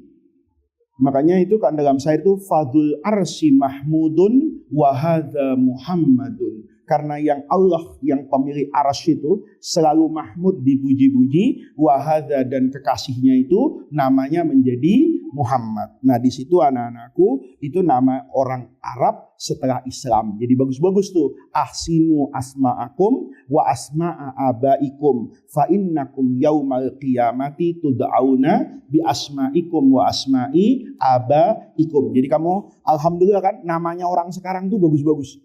Saya kadang lihat anak saya itu sekolah di SD itu ada grup WhatsApp-nya. Itu saya lihat nama anak-anak tuh cakep banget ya. Gak ada yang namanya itu kayaknya di kuping tuh gak enak gitu ya. Tapi 30 tahun yang lalu itu nama orang Indonesia itu kadang-kadang lucu-lucu. Coba kalau kamu yang di desa itu cek deh nama kakekmu, ya nama neneknya. Itu kadang-kadang untuk dikenalkan itu beban gitu. Beban namanya itu aneh-aneh gitu. Ya kan sama. Kayak saya misalnya. Nama saya itu kan Faiz. Karena bapak saya ngerti bahasa Arab kan. Faiz itu bahasa Indonesia bejo loh. Ya, bejo. Orang Jawa itu menganggap bejo itu nama mulia. Tapi kan itu nama kuno. Coba sekarang nama saya bejo gitu kan kamu juga nggak bangga kan. Ya, terus kamu siapa yang ngajar? Ustadz Bejo. Bener. Masa bejo Ustadz kan gitu kan. Gua tahu bejo tukang bakso misalnya gitu. Nah, itu anak-anakku ya. Jadi semenjak itu ajaran Islam supaya nama itu harus jadi bagus. Loh, betul loh. Orang Jawa, orang Betawi itu namanya dulu itu nama kakek-kakek atasnya itu lucu. Karena namanya itu nggak untuk disebut kadang-kadang. Saya banyak nih, cuman saya nggak tega aja nyebut depan kamu kan. Takut nanti ada yang pas sama gitu. Jadi namanya itu aneh. Saya sering tahu itu kalau lagi haul, ya. Nah, ini Gus datang ya. Haul siapa? Haul kakek saya atau haul bapak saya. Bapaknya itu masih bagus nama bapaknya. Tapi kan terus di atas itu ada bin. Jangan lupa, ya kan wa ila arwahi abaina wa abai wa khususon ila ruhi. Tuh, nanti yang di bawah di atas-atas ini masih bagus nih. Karena generasi yang sekarang nih, si ini bin siapa? Tapi kalau sudah 10 sampai ke 30, saya kadang-kadang pernah juga loh anak-anakku tuh merasa berdosa dengan yang diundang. Dengan Habib di samping saya lagi baca itu, saya merasa berdosa. Dia baca, hati saya itu nggak bisa tahan untuk nggak ketawa gitu. Kenapa? Karena nama orang ini apa itu aneh. Kadang-kadang ada nama kue, ya kan? Loh, ada. Tahu? Ya. Nama kue yang gak enak disebut di telinga itu jadi nama orang gitu. Saya kadang-kadang ya Allah ya hebat kali kadang-kadang sudah haji itu, ya. Ilaruhi fulan, misalnya bagus-bagus tuh. Abdurrahman bin ini, bin ini, bin ini. Tahu-tahu di atasnya bin Haji Gemblong. Dalam hati. Begitu nyebut itu, saya takut betul itu. Ya, di Tanjung Priok itu pernah kayak gitu. Saya itu nahan. Karena apa? Saya ingat kue itu kan yang biasa dijual di Sukabumi itu enak itu. Nah, itu anak-anakku, itu menunjukkan bahwa Rasulullah itu memang kelahirannya luar biasa. Dia merubah tradisi Arab yang asalnya namanya tuh Jabal, nama-nama binatang buas misalnya. Maka oleh Rasulullah itu dikatakan sebagus-bagusnya nama itu yang diidofahkan kepada salah satu sifat Allah. Maka paling bagusnya nama itu Abdullah. Kan begitu toh? Itu dirubah. Maka mulai anak-anak sahabat itu namanya itu sudah berubah. Itu adalah tradisi Islam. Bukan tradisinya orang Arab. Kalau orang Arab itu kasih nama Soher, batu karang. Terus kamu anaknya lahir di pinggir sungai Cikaniki misalnya. Terus dikasih nama, oh koral gitu kan. Atau Sprit, batu kali. Kan gak enak disebutnya gitu. Sudah ya. Nah ini Ibnu Dahiyah Al-Kalbi ini ulama besar anak-anakku. Lahu maulidun sammahu at-tanwir fi maulidil basyirin nazir. Wa minhum al-imamul mu'arrikhu. Apa mu'arrikh itu? Ahli tarikh, sejarah. Al-Hafidus Syahir Muhammad bin Abdurrahman Al-Qahiri al-ma'ruf bil Hafidhi As-Sakhawi, ulama besar. Wa qad sannafa maulidan nabawiyan sammahu al-fakhrul alawiyyu fil maulidi an-nabawiyyi. Al-Alawi itu jadi tradisi nama keluarga Rasulullah. Al-Alawiyun. Wa minhum al-Imamul Kabir. Wa marji'ul muhaddisin. Apa marji itu? Al-Imamul Kabir, seorang imam besar. Wa marji'ul muhaddisin itu adalah ulama ahli hadis. Rujukan bagi semua ulama hadis. Al-Hafidhu Abdurrahim Ibn al-Husain Ibn Abdurrahman Ash-Syahir bil Iraqi. Ini kalau kamu punya kitab Ihya Ulumuddin yang ada tahrid hadisnya, itu lebih tebal dari Ihya yang biasa. Maka yang mentahrid itu menjelaskan status hadis di Ihya itu adalah Al-Imam Al-Iraqi. Ini muridnya Imam Ibnu Hajar Al-Asqalani. Lahu maulidun syarif sammahu al-mauridul haniyu fil maulidis sani. Wa minhum al-imamul hafidhu Muhammad bin Abdullah bin Muhammad al-Qaisid Dimishqi, Sayyhu Daril Hadis. Daril Hadis itu adalah kalau sekarang mungkin pesantren yang sangat tua di Damaskus. Dulu salah seorang pengasuhnya ya Imam An-Nawawi yang ngarang kitab Riyadus Shalihin, itu imam besar dalam mazhabnya Imam Syafi'i. Itu punya sekolahan disebut sebagai Darul Hadis. Itu adalah sekolah yang sangat tua yang menjadi kiblat para ulama ketika dulu mau mencari ilmu hadis dan ilmu fikih. Maka Imam Subki itu, kalau kamu pernah baca kan? Pernah baca nggak di Fathul Mu'in itu? As-Subki, Tajuddin As-Subki, itu bapaknya namanya Taqiyuddin As-Subki, itu bapak anak, itu orang alim. Itu kalau datang ke Damaskus, anak-anakku, itu mulai dari pintu Darul Hadis, dia duduk jalannya itu merangkak. Nanti sampai di Ubin, di mana dulu Imam Nawawi itu mengajar, dia ciumi. Ya, karena dia katakan bahwa tempat yang paling saya andalkan di Damaskus itu adalah satu tempat Masathu Qadamun Nawawi. Satu tempat yang dulu pernah diinjak oleh kakinya Imam Nawawi. Itu namanya bertabarruk, ngomong kepada Allah, ya Allah, di ubin ini, di keramik ini dulu duduk seorang alim besar yang namanya Imam Nawawi. Mudah-mudahan saya datang ke sini bisa mendapatkan ilmu seperti ilmunya Imam Nawawi. Itu hakikatnya kamu bertabarruk. Nanti kamu misalnya akhir tahun ziarah Wali Songo misalnya, atau tiba-tiba dirubah sama Pak Kiai, bukan ziarah Wali Songo, ziarah makam makam ulama dunia misalnya, ya kan? Kalau kita nggak lagi ke Surabaya tapi ke Baghdad ke makamnya Syekh Abdul Qadir Jailani misalnya. Maka ketika di hadapan makam itu yang terakhir anak-anakku, setelah tahlil, setelah doa, kamu ngomong kepada Allah, ya Allah, betapa orang ini adalah orang soleh dan orang hebat. Saya datang ke sini untuk bertabarruk kepada beliau. Mudah-mudahan kelak saya bisa menjadi orang yang mengikuti jalannya orang-orang soleh. Kan luar biasa kan? Siapa tahu nanti kalau di Jawa Tengah ada Sunan Kalijaga yang hidupnya itu penuh dengan apa ini? Dengan dakwah yang sangat santun. Kamu lihat Sunan Kalijaga itu. Dakwahnya itu pakai lagu-lagu itu, anak-anak. Tapi lagu-lagu yang pesat dengan pesan kemanusiaan.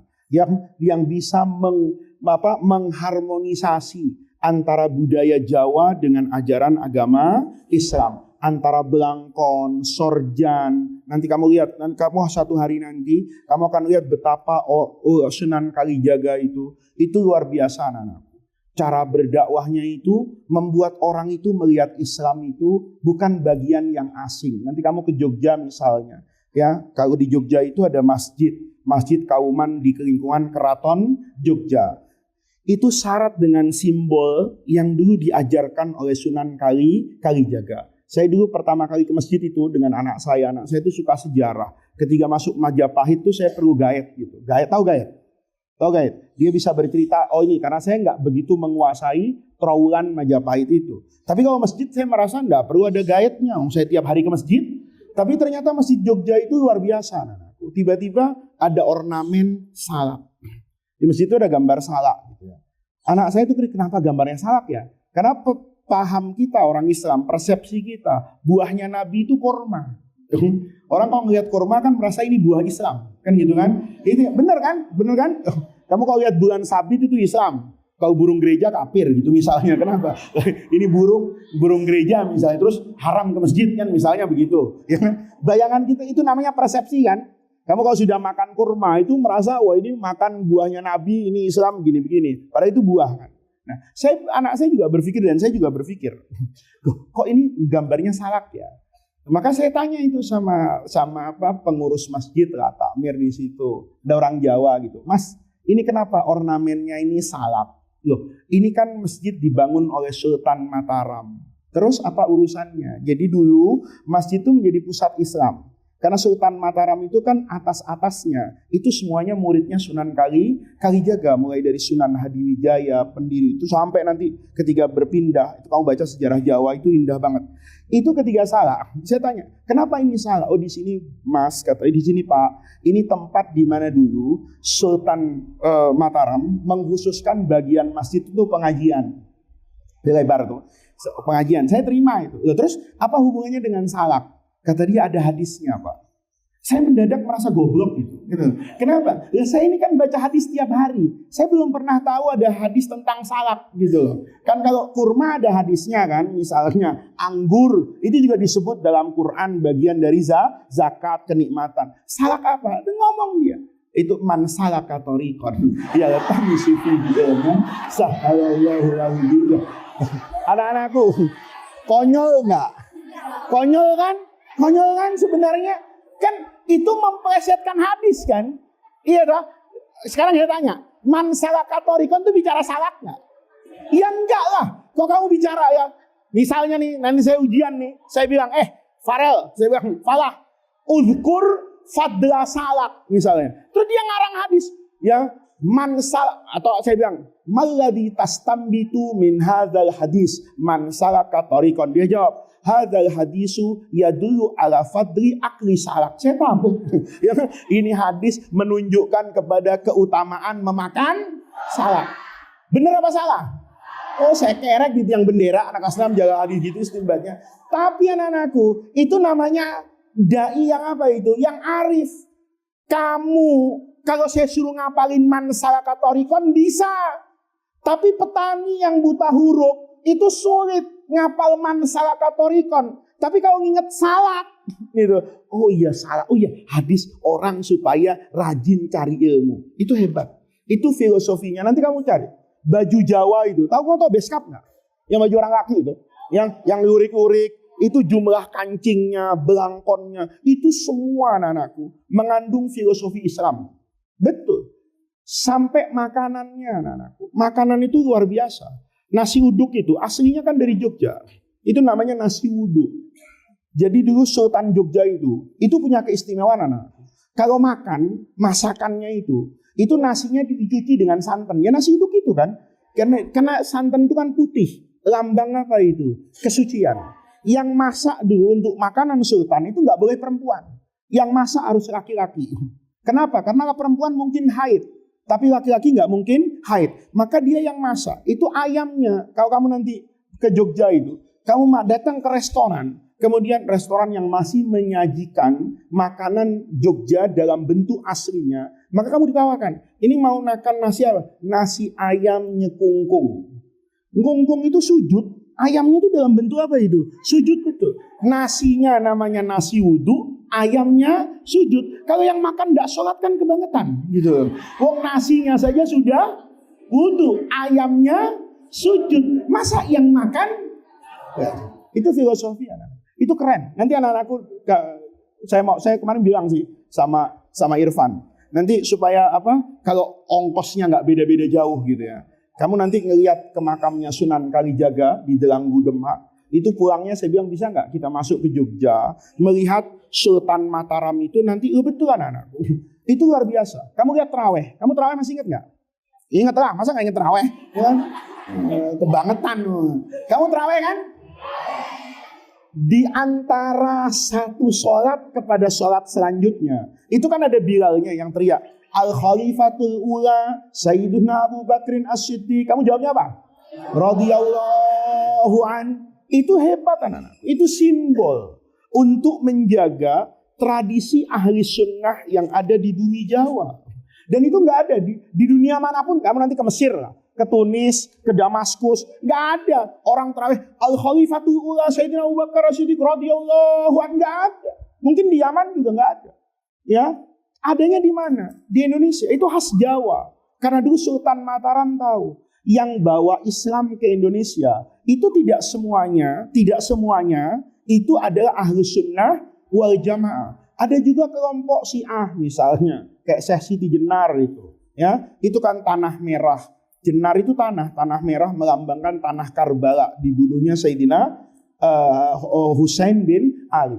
Nah, untuk menjaga masjid-masjid itu buat ahli sunnah, maka semua masjidnya Sultan Mataram itu harus baca Al-Khalifatul Ula Sayyidina Abu Bakar As-Siddiq, Al-Khalifatul Tsani Amirul Mukminin Sayyidina Umar. Sehingga Syiah yang benci sama Umar sama Abu Bakar kan panas dingin di masjid itu, ya kan? Maka dia akan keluar dari masjid itu. Itu namanya simbol anak-anak. Orang Jawa tuh suka simbol, nggak suka kata-kata. Kenapa? Karena kalau dia ngarang di bukunya itu bisa dilarang. Buku dilarang, dibakar, selesai ajarannya. Tapi kalau simbol nggak bisa. Simbol itu melekat. Nanti anak-anakku lihat deh. Apa namanya ini? Kancing baju, lurik yang kayak gini. Nanti ikatan yang ada di sini, sabuknya itu nanti ya bukan pelajaran filsafat Jawa kan hari ini ya. Kalau saya nggak. Tapi saya ingin katakan unik loh anak-anak. Nanti kamu di Masjid Jogja itu semuanya simbolnya Islam. Saya dulu pertama kali di depan tuh kaget. Di depan masjid tuh ditanami pohon sawo. Sawo, baris pohon sawo. Tahu sawo kan? Saya kenapa pohon sawo ya? Kenapa nggak duren aja sekalian gitu kan? Kalau kita dia kurma. Itu kata pengurus masjid itu. Iya Pak. Kan orang itu kalau di masjid itu sholat, imamnya kan ngomong istawu sufufakum fa inna taswiyatas sufuf min tamami. Ya paham? Istawu. Kadang-kadang disingkatkan sawu sufufakum. Nah, orang Jawa supaya ingat itu istawu, sawu, itu lama belajarnya. Karena bukan santri. Maka dikasih pohon sawo. Begitu lihat sawo, ingat apa itu? Ingat istawu. Itu filosofinya. Ya. Nah, lihat. Berarti Islammu hebat nggak? Nah, saya ngajar kayak gini sama kamu anak-anakku. Supaya kita itu cinta Nabi. Kita itu cinta bangsa Arab. Karena Nabi juga orang Arab. Kita juga kepengen meniru yang baik-baik dari Arab. Tapi tidak semua kebaikan itu selalu ada di Arab. Ada juga di negeri kita itu yang baik. Bahkan nanti di serambi masjid tuh, fina depan itu ornamennya menarik anak-anakku. Wajik. Kamu tahu wajik nggak? Makanan yang coklat manis itu, yang dibuat dari kayak beras-beras ditumbuk-tumbuk itu ketan. Pernah lihat? Itu saya suka banget itu. Manisnya luar biasa itu. Ya, itu lambangnya wajik. Saya tanya, kok ini ada gambar majik? Lihat anak-anakku. Bagus banget filsafat Jawa itu. Pak katanya.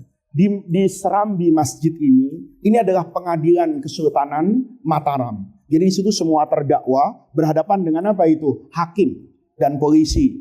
Nah, dikasih lambang apa itu? Wajik. Saya tanya, kenapa wajik? Ada ayatnya, Pak. Kaget juga saya. Wajik ada ayat Qur'annya. Ternyata cuman ya potongan-potongan kayak gitu. Dan ini loh. Hakim itu memutuskan. Kan bisa saja memutarbalikkan fakta. Yang salah, yang benar jadi salah. Bisa kan? Bisa. Maka diingatkan dengan wajik. Loh, kok bisa diingatkan dengan wajik? Ayat Quran. Waji'a yauma idzin bi jahannam. Yauma idzin yatadzakkarul insanu wa anna lahu adzikra. Itu waji'a. Dan pada hari kiamat itu akan didatangkan bi jahannam. Ingat loh. Hati-hati loh. Nanti kamu bisa menang di sini, tapi di sana ada neraka jahanam. Waji'a jadi wajib. Coba ya. Nah, paham anak-anak? Ya, sudah. Ya, itu namanya simbol. Ini gara-gara apa nih ngomong sampai ke sini-sini ya? Tapi paling nggak anak-anakku, saya mau kasih tahu gitu supaya kamu tuh bermental bagus gitu. Jadi nggak semua yang ada di Indonesia itu buruk. Nggak semua peradaban Indonesia itu kemudian menjadi peradaban yang kamu anggap kelas 2, apalagi sampai orang bilang itu sampah. Enggak. Budaya Jawa itu luar biasa. Bukan karena saya orang Jawa. Karena memang Wali Songo itu kan berbeda. Anak-anakku. Coba kamu lihat. Islam yang masuk dengan penuh kedamaian itu cuma di Indonesia. Anak. Tidak ada darah yang tertumpah loh. Masuknya Wali Songo itu kan indah. Kayak Sunan Kalijaga misalnya. Sahadatain itu jadi sekaten. Ya, mainnya pakai apa itu? Wayang. Wayang itu, coba kamu lihat, kamu dalang nih. Ya, saya waktu kapan? Pernah saya ajak. Mungkin Fadil punya videonya. Itu ada kiai di Sragen itu. Teman akrabnya Pak Kiai itu. Itu kalau ngaji di situ, muridnya kacau. Copet, jablay itu ngaji semua. Ribuan orang. Betul. Dan itu kalau saya nggak bisa lah. Saya mana mau ngajar muridnya kayak gitu. Loh, Kiai itu pesan kok sama saya, Gus. Pokoknya kalau Gus kehilangan apapun sepanjang Solo, Jogja, ya itu bilang sama saya. Kenapa? Pokoknya bilang aja sama saya. Itu betul anak-anakku. Dulu pernah ada kiai, bukan Pak Kiai dan bukan saya, datang ke satu acara di tempat itu. Itu kaca spionnya dicopot, hilang. Mobilnya mahal lagi. Karena dicopot, kiai itu tahu. Itu seminggu kemudian yang nyopot tuh datang ke rumah kiai. Bawa dibungkus itu. Kiai, saya mohon maaf Kiai katanya. Saya enggak tahu kalau ini mobilnya Kiai gitu. Saya takut kualat Kiai, saya balikkan. Kenapa? Karena murid Kiai itu semuanya orang enggak benar. Tapi dibuat mau sekurang-kurangnya untuk ngaji. Kenapa? Ngajinya tuh unik anak-anakku. Ya pakai wayang biasa, pakai sinden perempuan ya kayak begitu itu bentuknya gitu. Nanti setelah pesan Jawanya ngomong, dalangnya ngomong, Pak Kiai ceramah gitu. Ya, 15 menit, habis itu diajak makan, orang dalang lagi. Itu percampuran. Tapi dengan itu, orang-orang itu menjadi tidak takut untuk datang ke pengajian. Kau bisa bayangin, Jabai untuk datang maulid di Darrohman berani nggak? Berani nggak? Kenapa? Nggak, saya mau tanya, Nana. Saya mau tanya, kenapa orang-orang itu nggak berani datang ke sini? Harus jujur kita katakan. Karena kita sering menakut-nakuti mereka. Kita sering memutus asakan mereka dari rahmat Allah. Kan banyak kan orang caranya begitu. Misalnya nih, Aska misalnya kamu tatoan. Terus datang nih orang nih maulid Nabi. Apa kata kamu? Lu ngapain maulid tatoan? Gitu. Tapi kan harusnya dibalik kan sebenarnya. Bagus, tatoan masih maulid. Tatoan masih baca sholat. Nggak gampang anak. Nah, Kiai ini sebejat-bejatnya orang tuh nggak pernah takut. Sama toh mirip kan dengan jalan hidup Nabi. Jalan hidup Nabi itu orang yang berumuran dosa itu tidak takut untuk ketemu dengan Rasulullah. Jadi kalau ada orang itu sistem dakwahnya berbeda dengan itu perlu bertanya gitu. Yang dia contoh tuh Nabi siapa? Nabi Muhammad tuh humble banget kalau kata orang sekarang. Ada orang datang itu ngaku zina. Ya Rasulullah, Saya ini zina. Coba bayangin. Orang sekarang kan tidak mungkin kayak gitu. Takut. Bahkan kau baca itu. Di Mu'jamnya Imam Tabrani, di Musnadnya Imam Ahmad, di Ihya. Ada orang tuh enteng banget datang ke Rasulullah. Rasulullah ngaji kayak gini. Datang dia. Ya Rasulullah, i'dzan li fi zina. Nabi, saya mau minta izin Nabi, boleh nggak saya zina? Saya duduk di sini nih, bengong-bengong, kamu datang ke saya. Gus, saya minta izin Gus, mau zina. Kan saya tarik lehernya. Kamu mau izin apa nantang saya? Gitu loh. Paham maksud saya? Kamu tanya deh, Nabi itu berwibawa nggak? Berwibawa mana saya dengan Nabi? Ya jauh Rasulullah. Tapi wibawa Rasulullah itu tidak membuat orang takut dan lari dari Nabi. Itu penting loh anak. Jadi kalau kamu nanti jadi kiai ditakuti orang, itu perlu dipertanyakan. Ini betul. Orang itu dulu, Sayyidina Umar itu ditegur loh. Sama siapa itu? Sayyidina Umar pernah negur orang. Karena Sayyidina Umar aneh. Ada perempuan-perempuan tuh bertanya sama Nabi sambil bercanda dan ketawa-ketawa. Depan Nabi. Begitu Umar lewat, itu perempuan diem. Langsung diem mendadak. Nabi tanya, kenapa kalian diam? No, Rasulullah kan muncul. Kita ketawa-ketawa habis dimaki-maki. Betul kan? Umar datang tuh marah. Kamu ketawa-ketawa enggak sopan sama Rasulullah. Kata Nabi lah, yang enggak disaponin kan gua. Gua biasa aja nabinya. Lihat anak-anakku. Itu luar biasa anak. Itu luar biasa. Dulu ada orang maki-maki Nabi. Umar itu marah. Di depan orang tadi, ataqulu hadza ya aduwallah. Itu Zaid bin Sa'nah. Masuk Islamnya tuh keren banget, Yahudi. Dia mau nguji Rasulullah. Dia udah lihat semua nabi ini benar, kecuali satu. Nabi itu kesabarannya akan mengalahkan apa itu? Emosinya. Zaid bin Sa'nah itu Yahudi. Satu ketika dia dengar Nabi sedang butuh uang. Sayyidina Ali itu datang, ya Rasulullah, orang di kampung itu dulu masuk Islam. Karena tahu engkau itu Tuhannya itu rahmatan lil alamin. Sekarang mereka kurang makan setelah Islam. Jangan sampai mereka murtad lagi ya Rasulullah. Karena merasa Tuhan kita itu miskin, gak bisa kasih makan mereka. Sementara mereka waktu kafir itu gak pernah kelaparan. Kata Rasulullah, gimana Ali ya? Wong saya juga gak punya uang. Zaid bin Sa'nah ini dengar.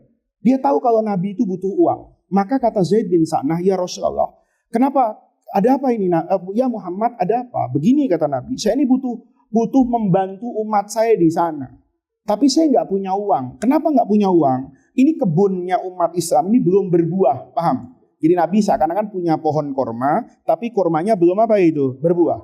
Kata Yahudi gini aja kalau gitu. Saya beli saja kormanya Nabi nanti kalau mateng.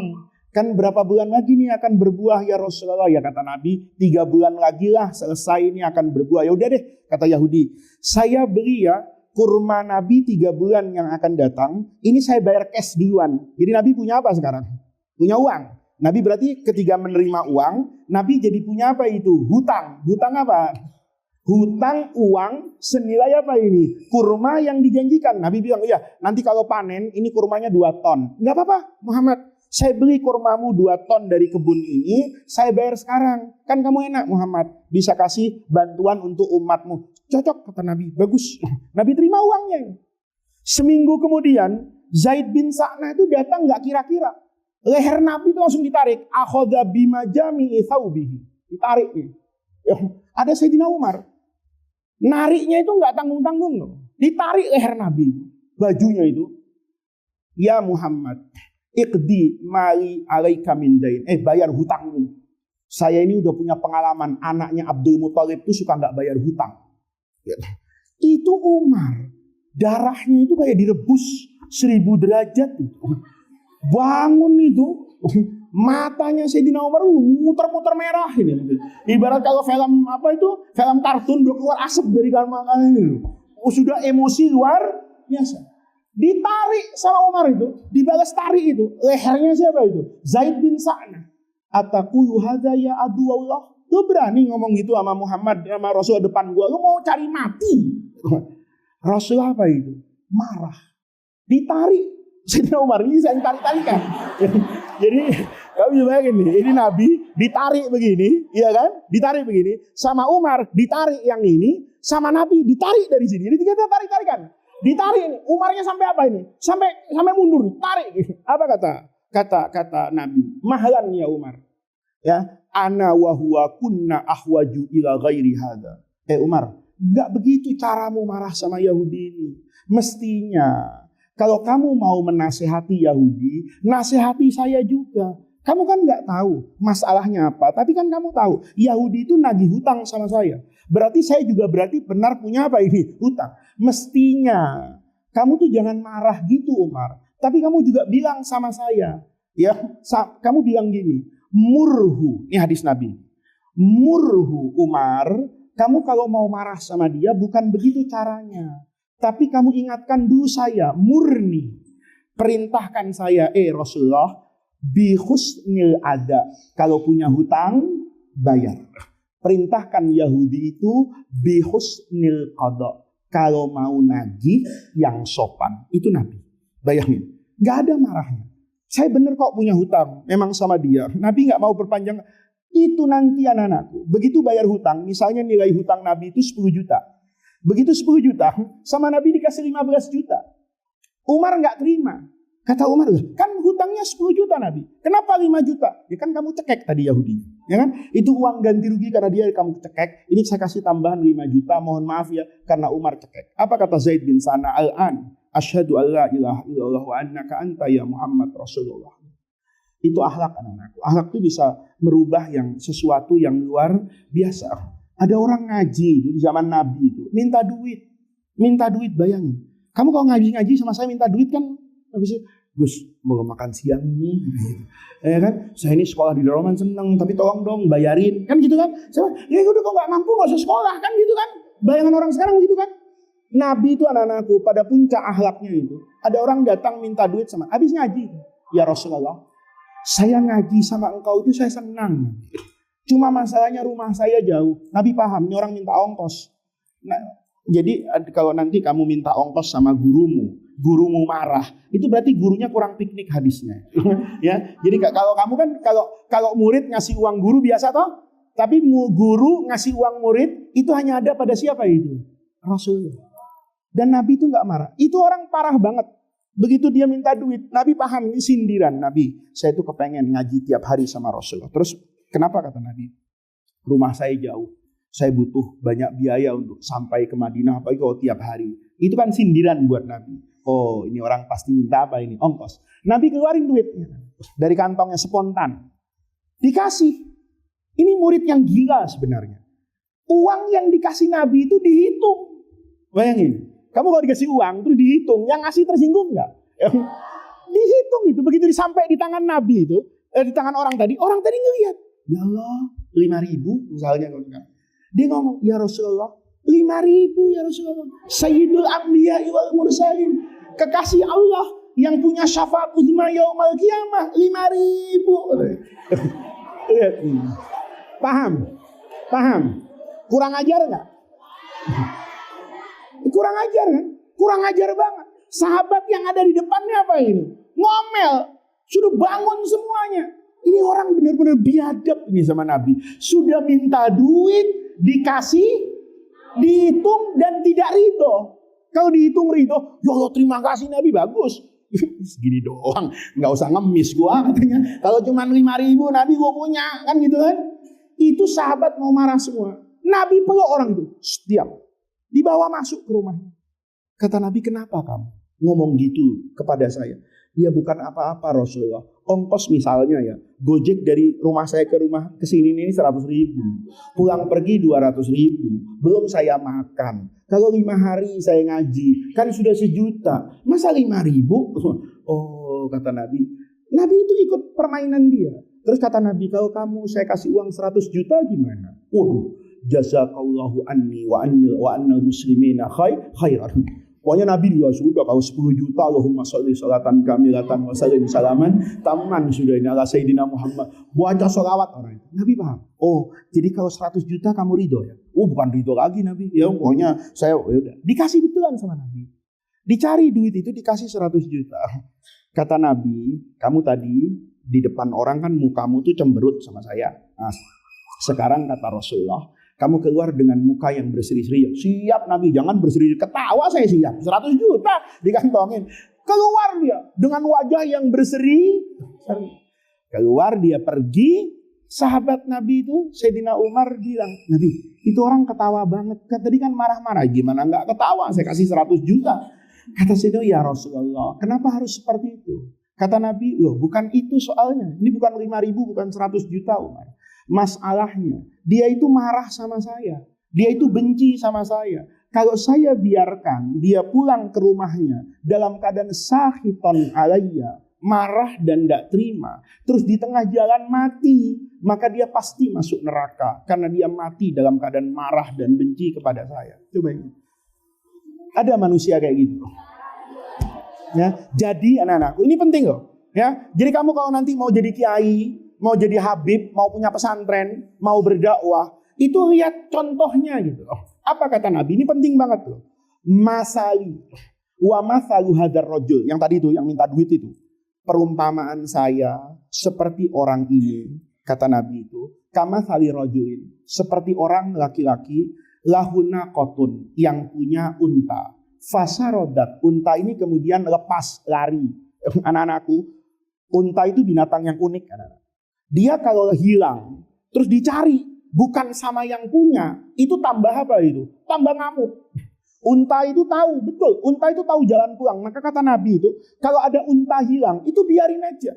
Nanti lama-lama juga akan apa itu? Balik sendiri. Dan kalau dicari, yang nyari itu harus yang dia kenal. Kalau unta itu misalnya, ya misalnya ini unta punya saya, diambil yang nyari Aska.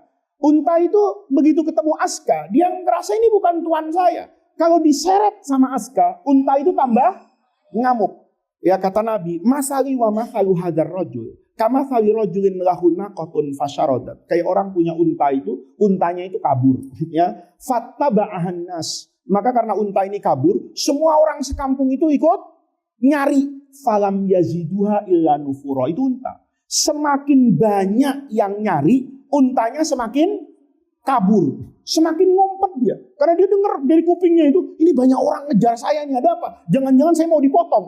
Maka dia semakin apa itu? Lari.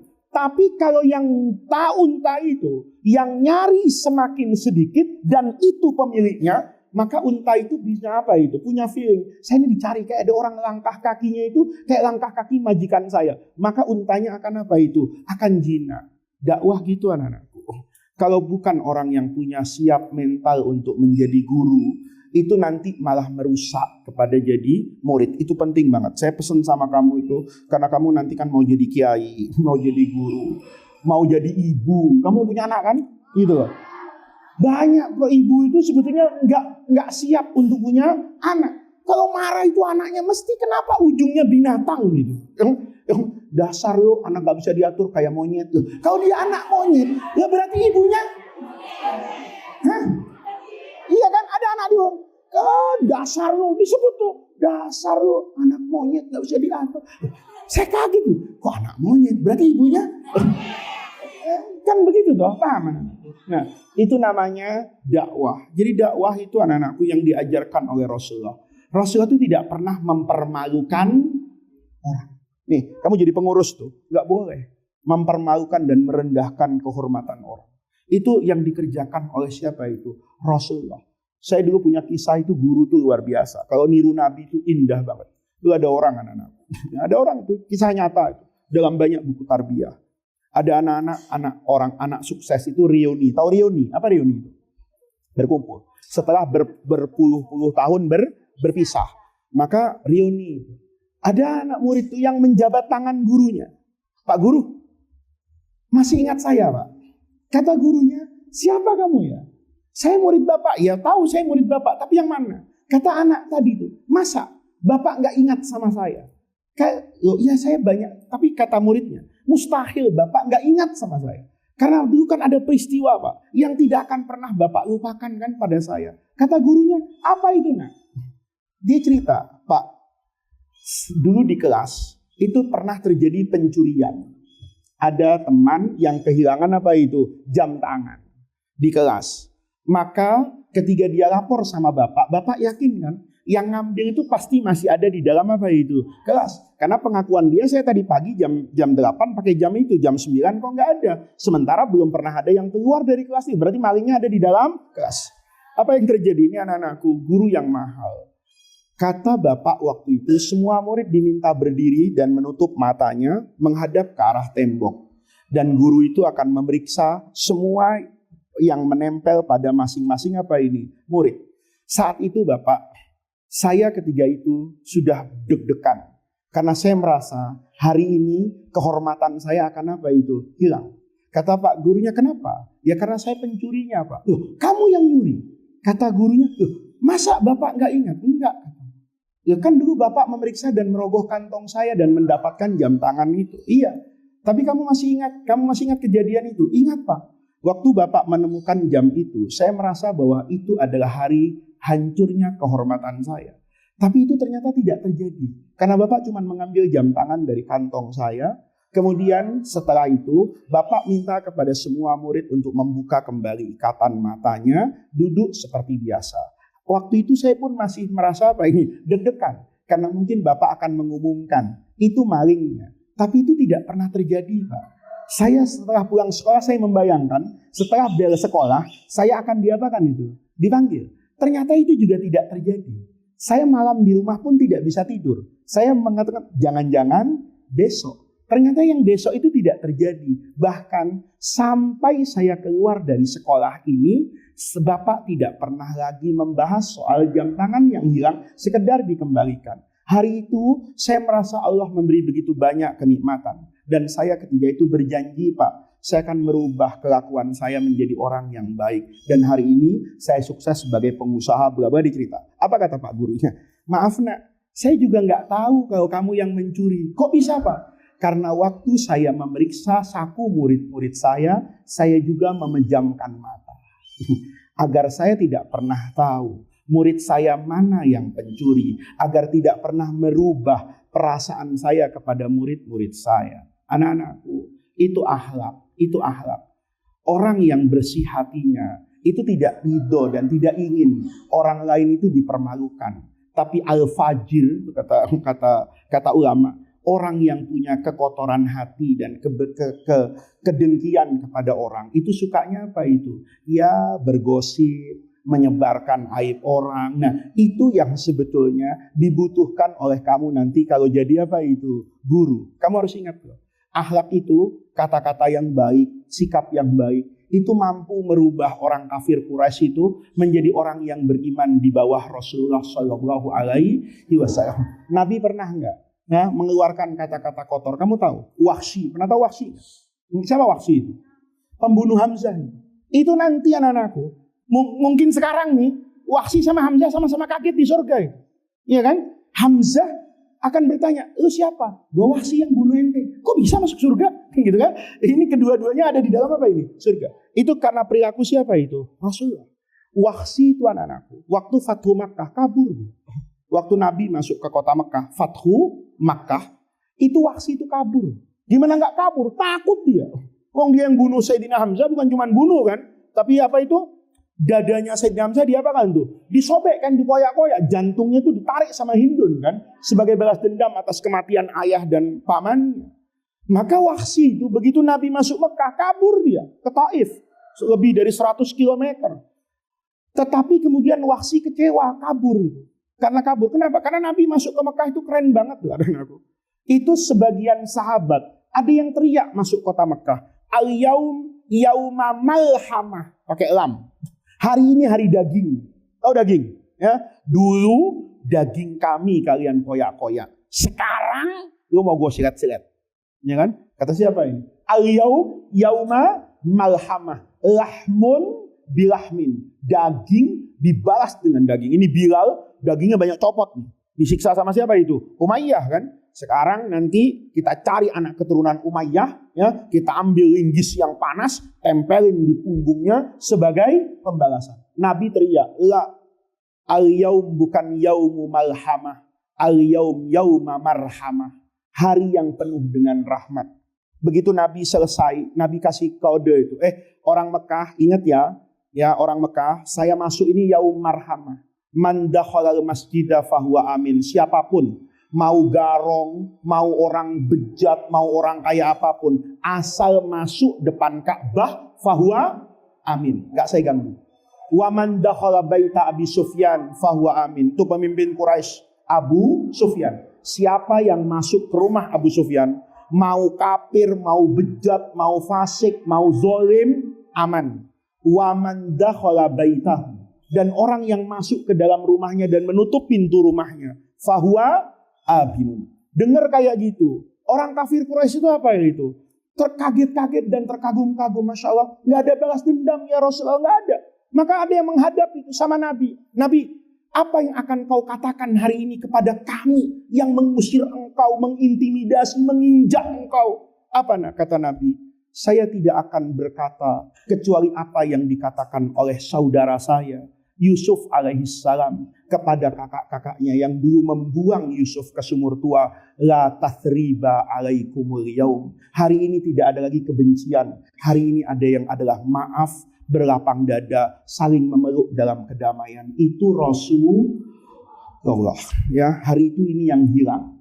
Hari ini yang kita dengar adalah laknat, sumpah serapah, penghormatan menjadi rendah, menyapa orang kafir itu dengan panggilan yang mungkin kasar, sedikit-sedikit serbu, sedikit-sedikit bunuh, sedikit-sedikit kafir misalnya. Itu yang menjadikan wajah Islam itu berbeda dengan wajah Islam yang dibawa oleh siapa itu? Rasulullah Shallallahu Alaihi Wasallam. Jadi ngaji maulid itu anak-anakku, nanti anak-anakku harus lihat sisi kemanusiaan seorang siapa itu?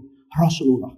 Gimana Nabi itu, sisi kemanusiaan itu selalu dikedepankan daripada sisi apa itu? Keagamaannya. Itu yang membuat Rasulullah itu selalu dikagumi oleh musuh. Dan nanti anak-anakku sekali-kali buka buku-buku filsafat yang ada di Eropa. Mudah-mudahan kamu bisa ke Perancis, bisa ke Belgia, bisa ke Oxford. Nanti kamu lihat Montgomery Watts itu, filosof besar, Bernard Shaw misalnya. Itu yang kamu baca di tarbiyah-tarbiyah itu kadang-kadang. Kamu lihat deh, apa kata-kata mereka terhadap seorang Rasulullah yang dia katakan Nabiul Insaniyah. Nabi yang selalu mengedepankan dan meninggikan setiap manusia dalam kemanusiaannya. Nabi itu pernah marah sama sahabat Nabi yang soleh. Kita kan sering tuh manggil orang dengan etnisnya.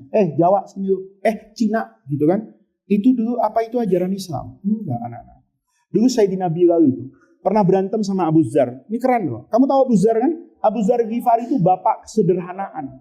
Sahabat Nabi yang gak bisa dicontoh hidupnya itu Abu Dzar. Abu Dzar itu uang yang didapat pagi hari sebelum maghrib harus apa itu? Habis dibagi. Uang yang dapat malam sebelum subuh itu harus dibagi. Ada muridnya itu masuk ke rumahnya Abu Dzar itu. Sedih banget. Gak ada apa-apanya di rumahnya itu. Gak ada kasur, gak ada meja, gak ada kursi. Kebetulan muridnya itu mungkin punya informa. Ya kan? Punya toko apa itu? Mebel itu, furniture. Dikirim lengkap. Ya, meja makan, meja tamu, kulkas, semua dikirim. Ijab diterima sama Abu Dzar itu. Udah, kata Abu Dzar, kenapa kamu? Ya kasihan guru, rumahnya kayak gitu, ya kan? Gak ada apa-apanya. Oh iya, terima kasih. Kamu ridho kan? Itu barang-barang punya saya. Iya guru, saya ridho. Ayo ijab ya, sudah hadiah, punya saya. Udah. Seminggu kemudian, muridnya datang. Mau ngelihat kayak apa rumahnya guru. Masuk kosong. Habis semuanya. Kata muridnya, guru, kemana barang-barang ini? Kamu udah ngasih kan? Ikhlas kan? Kenapa pakai nanya? Gitu. Kan sudah punya saya. Kau udah punya saya, haknya siapa? Iya enggak guru, cuman mau nanya, boleh enggak guru? Iya udah, supaya kamu puas. Udah saya jual semuanya.